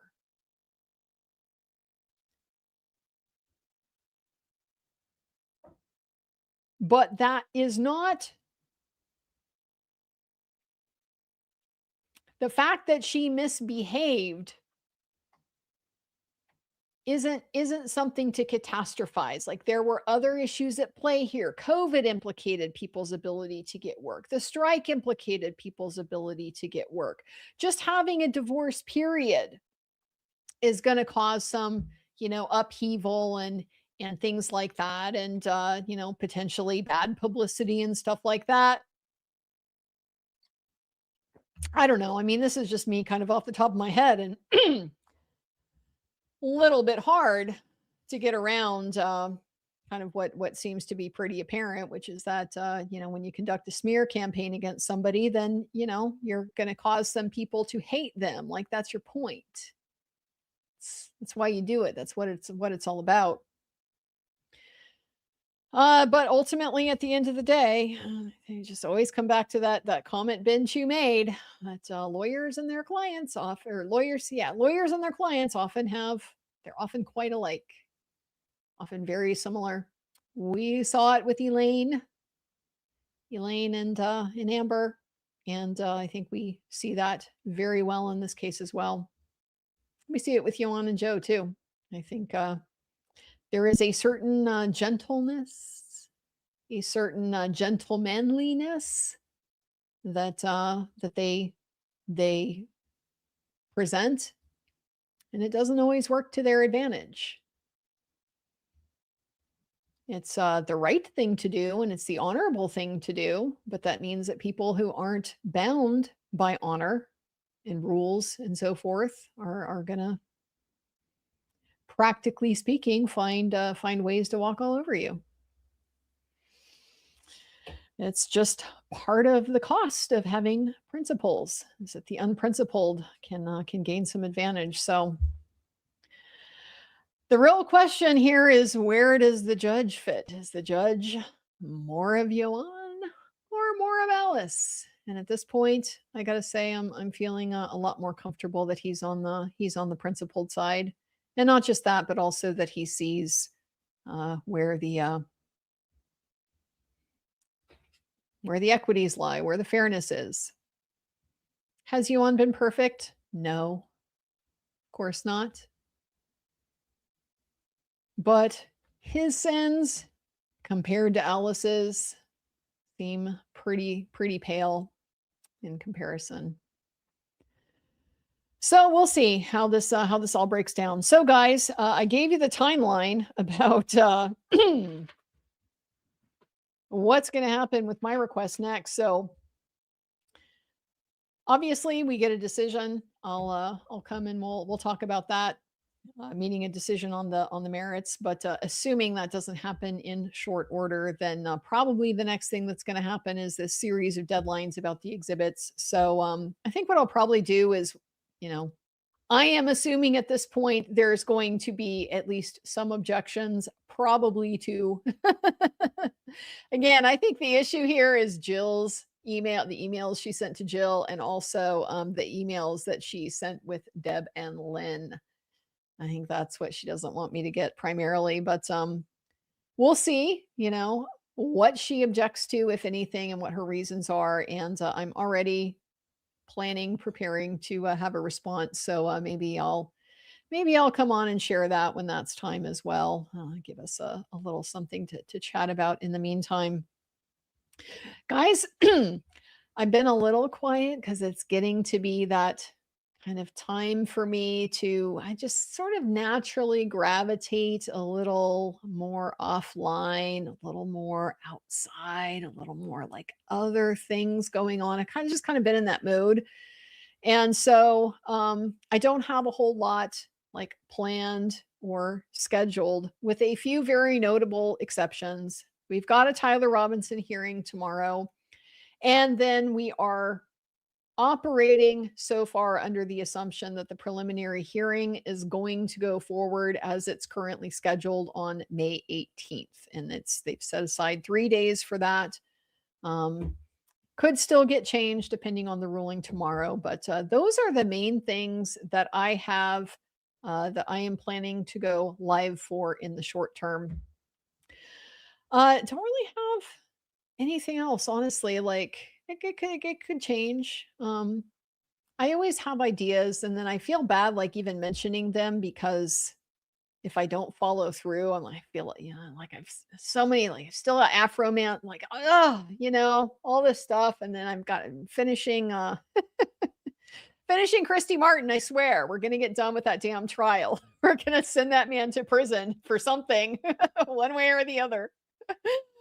But, just the process of getting it out and getting it done is, there's just more going on this time of year. It's getting to be like very soon. I'm going to have,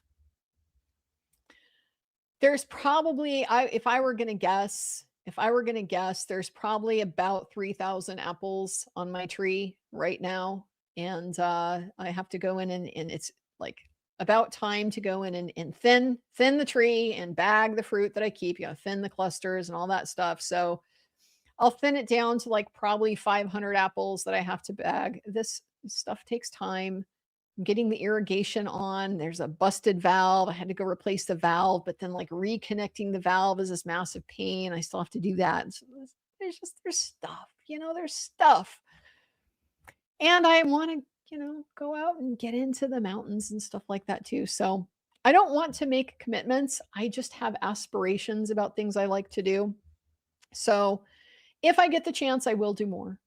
But I don't want to, I guess, make any promises that I'll feel bad about not keeping if I decide, I'd really rather do something else. In fact, like this June hearing, I'm already kind of thinking about June 25th. I need to be in LA. I could road trip that again. Highway 1 is open again. When I went down last time for the September hearing, when Alice took my picture, that was when I took a road trip down the coast, the whole Highway 1 from Washington. Well, I didn't start in Washington, actually. I started in Astoria in Oregon.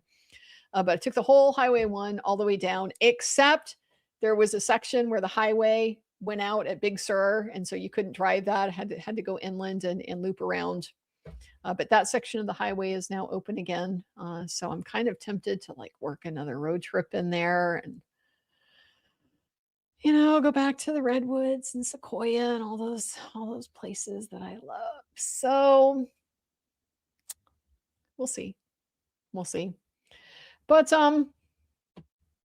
yeah, I got a million ideas. I always do. I just don't want to share too many of them in case I don't follow through. But yeah, we'll see. We'll see how things goes. I hope you guys have a good spring. Are you guys like having spring yet? I feel like we're already almost in summer. We didn't even really like have much of a spring. We just kind of went straight to a winter that was like mostly spring. We like didn't really have a winter, I think is the issue. So we had spring all winter, and like now we're in summer already. But That seems to be kind of unique to where we are. I mean, I think there's places still getting snow and stuff, so it's a little chaotic this year for everybody. But I consider the outdoors, the whole touch grass thing, to be a really important part of keeping ourselves happy and healthy.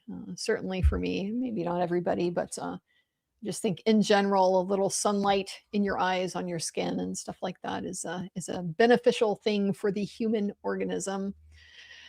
So, hoping to get some more of that.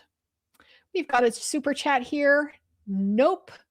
WM Mopan. Nope. Mopan. Liar, liar, breaches of fiduciary duty on fire.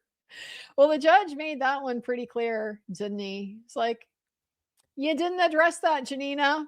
Sure looks like a breach. I'm inclined to think it's a breach. You haven't really shown me why it's not a breach. No answer for this whole sua sponte responsibility to disclose the information? No. Nope. No answer to that. So, I mean, that alone kind of gives the impression that the judge is not really seeing the equities being on Alice's side. So that was a big problem, the not disclosing. I think worst case scenario is he doesn't like that, so he holds that against her. He doesn't like Ioan doing the change in position that kind of is, but also kind of isn't on his own separate property accounts. Hold that against Ioan, and just basically like the whole situation neutralizes, because at the end of the day, neither of them are traceable. They're both community property. Like, this seems to me to be pretty straightforward. But it would be nice to see that quote unquote tracing that Ms. Lesgart did, just to see how she made sense of all that. So, guys, I am already set up to do the Tyler Robinson stream tomorrow. That's going to be at I'm going to start at 1:45 my time. The hearing starts at 2:00 my time Pacific, 3:00 Mountain, where they are having it. And this is just the ruling on whether he's going to ban cameras, which not expecting him to do, but also whether he's going to continue the preliminary hearing. I don't think he's going to do it, and it just, from how things are developing, it doesn't look like the parties think he's going to do it either.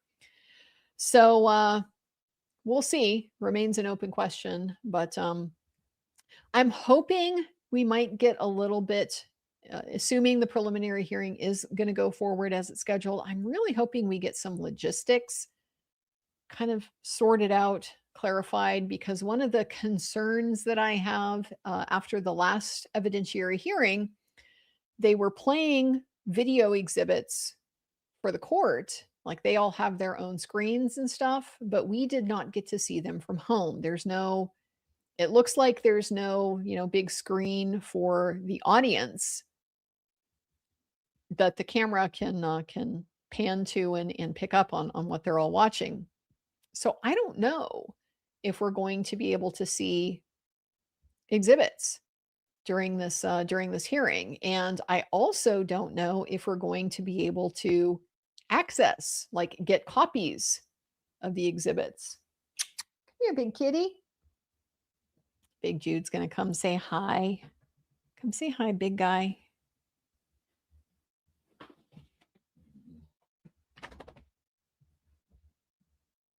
Oh, here he is. Here's the big muffin. Here's the big muffin. He gets named after large food items. A big taco. Try to find some good ones. Oh, there he goes. Oh, here's Lilith. Just a little cat break while we finish. So, yeah, I don't know what the situation is going to be with the exhibits, and that matters a lot to me because that is such a big important part of the case is, the evidence and the way that it's been distorted and misrepresented and so forth. And so it's just another one of those situations where having the direct access, the direct source seems really important. The judge seems to understand and appreciate that. So, hi, sweetie. So, I hope he will go to some effort to make sure that we are able to get that. But I just don't know. Look at that little angel. I named her Lilith, but she really is an angel. At least she wants me to think so. Maybe it's a very good disguise. I'm not sure. But yeah, she's a sweet girl. All right, guys. We've been going for a little bit, but yeah, it was a full day of arguments. They took their time, got it done, but ultimately, I think a very, very positive, a good turnaround from kind of where I was when the evidence closed. This is exactly what you do with a closing argument to not ignore, don't ignore the bad stuff. He didn't ignore the bad stuff, but he explained it, clarified his position, to me made it sound extremely reasonable. This is why this course change was necessitated. And then otherwise, let's just remind you of the stuff that came out that you really should be thinking about in all this, because it has some bearing on how you should decide things. So I am more optimistic than I was that Spousal is going to be terminated based on the domestic violence. He certainly seems interested in doing it, just wants to be assured that he is able to. So, guys, with that, I am going to, I guess, attend to the cat. she seems to have decided it is her time now. So, I appreciate all of you. Thank you for joining me. This has been a fun one. I mean, relative to a lot of not fun that this case has been from time to time, and frankly, a lot of no fun that these cases often are. I suppose the last thing I should say before I check out, I don't want to like get anybody's expectations too high because one of the things I found in civil cases generally, but really particularly in family cases, is that nobody ever gets everything that they want. There's no total win. Like it's a black swan event, right? Getting everything, like the total victory. It just doesn't happen very often. And so that often just leaves the resolution unsatisfying. So I don't want to get anybody's expectations up that like, oh, I'm saying Ioan is going to get everything that he asked for and Alice is going to get her comeuppance and stuff like that. No, I wouldn't expect any of that. I would frankly, prepare to be somewhat disappointed. That's just how it goes. But all in all, my point is just that I think he's in a better position, to get more of what he wanted than he was before they had these closing arguments. But we'll see. So, guys, I am going to keep an eye out for the ruling when I see it. I will let you guys know, and we will talk about it. Feel free to join me tomorrow to watch Tyler Robinson's case. Otherwise, after that, guys, I'll see you when I see you. I hope you all have wonderful springs coming up. And yeah, if you got animals of your own, spend some time with them. That's the message I'm getting right now. Take care of yourselves, guys. Appreciate all of you, and I'll see you soon.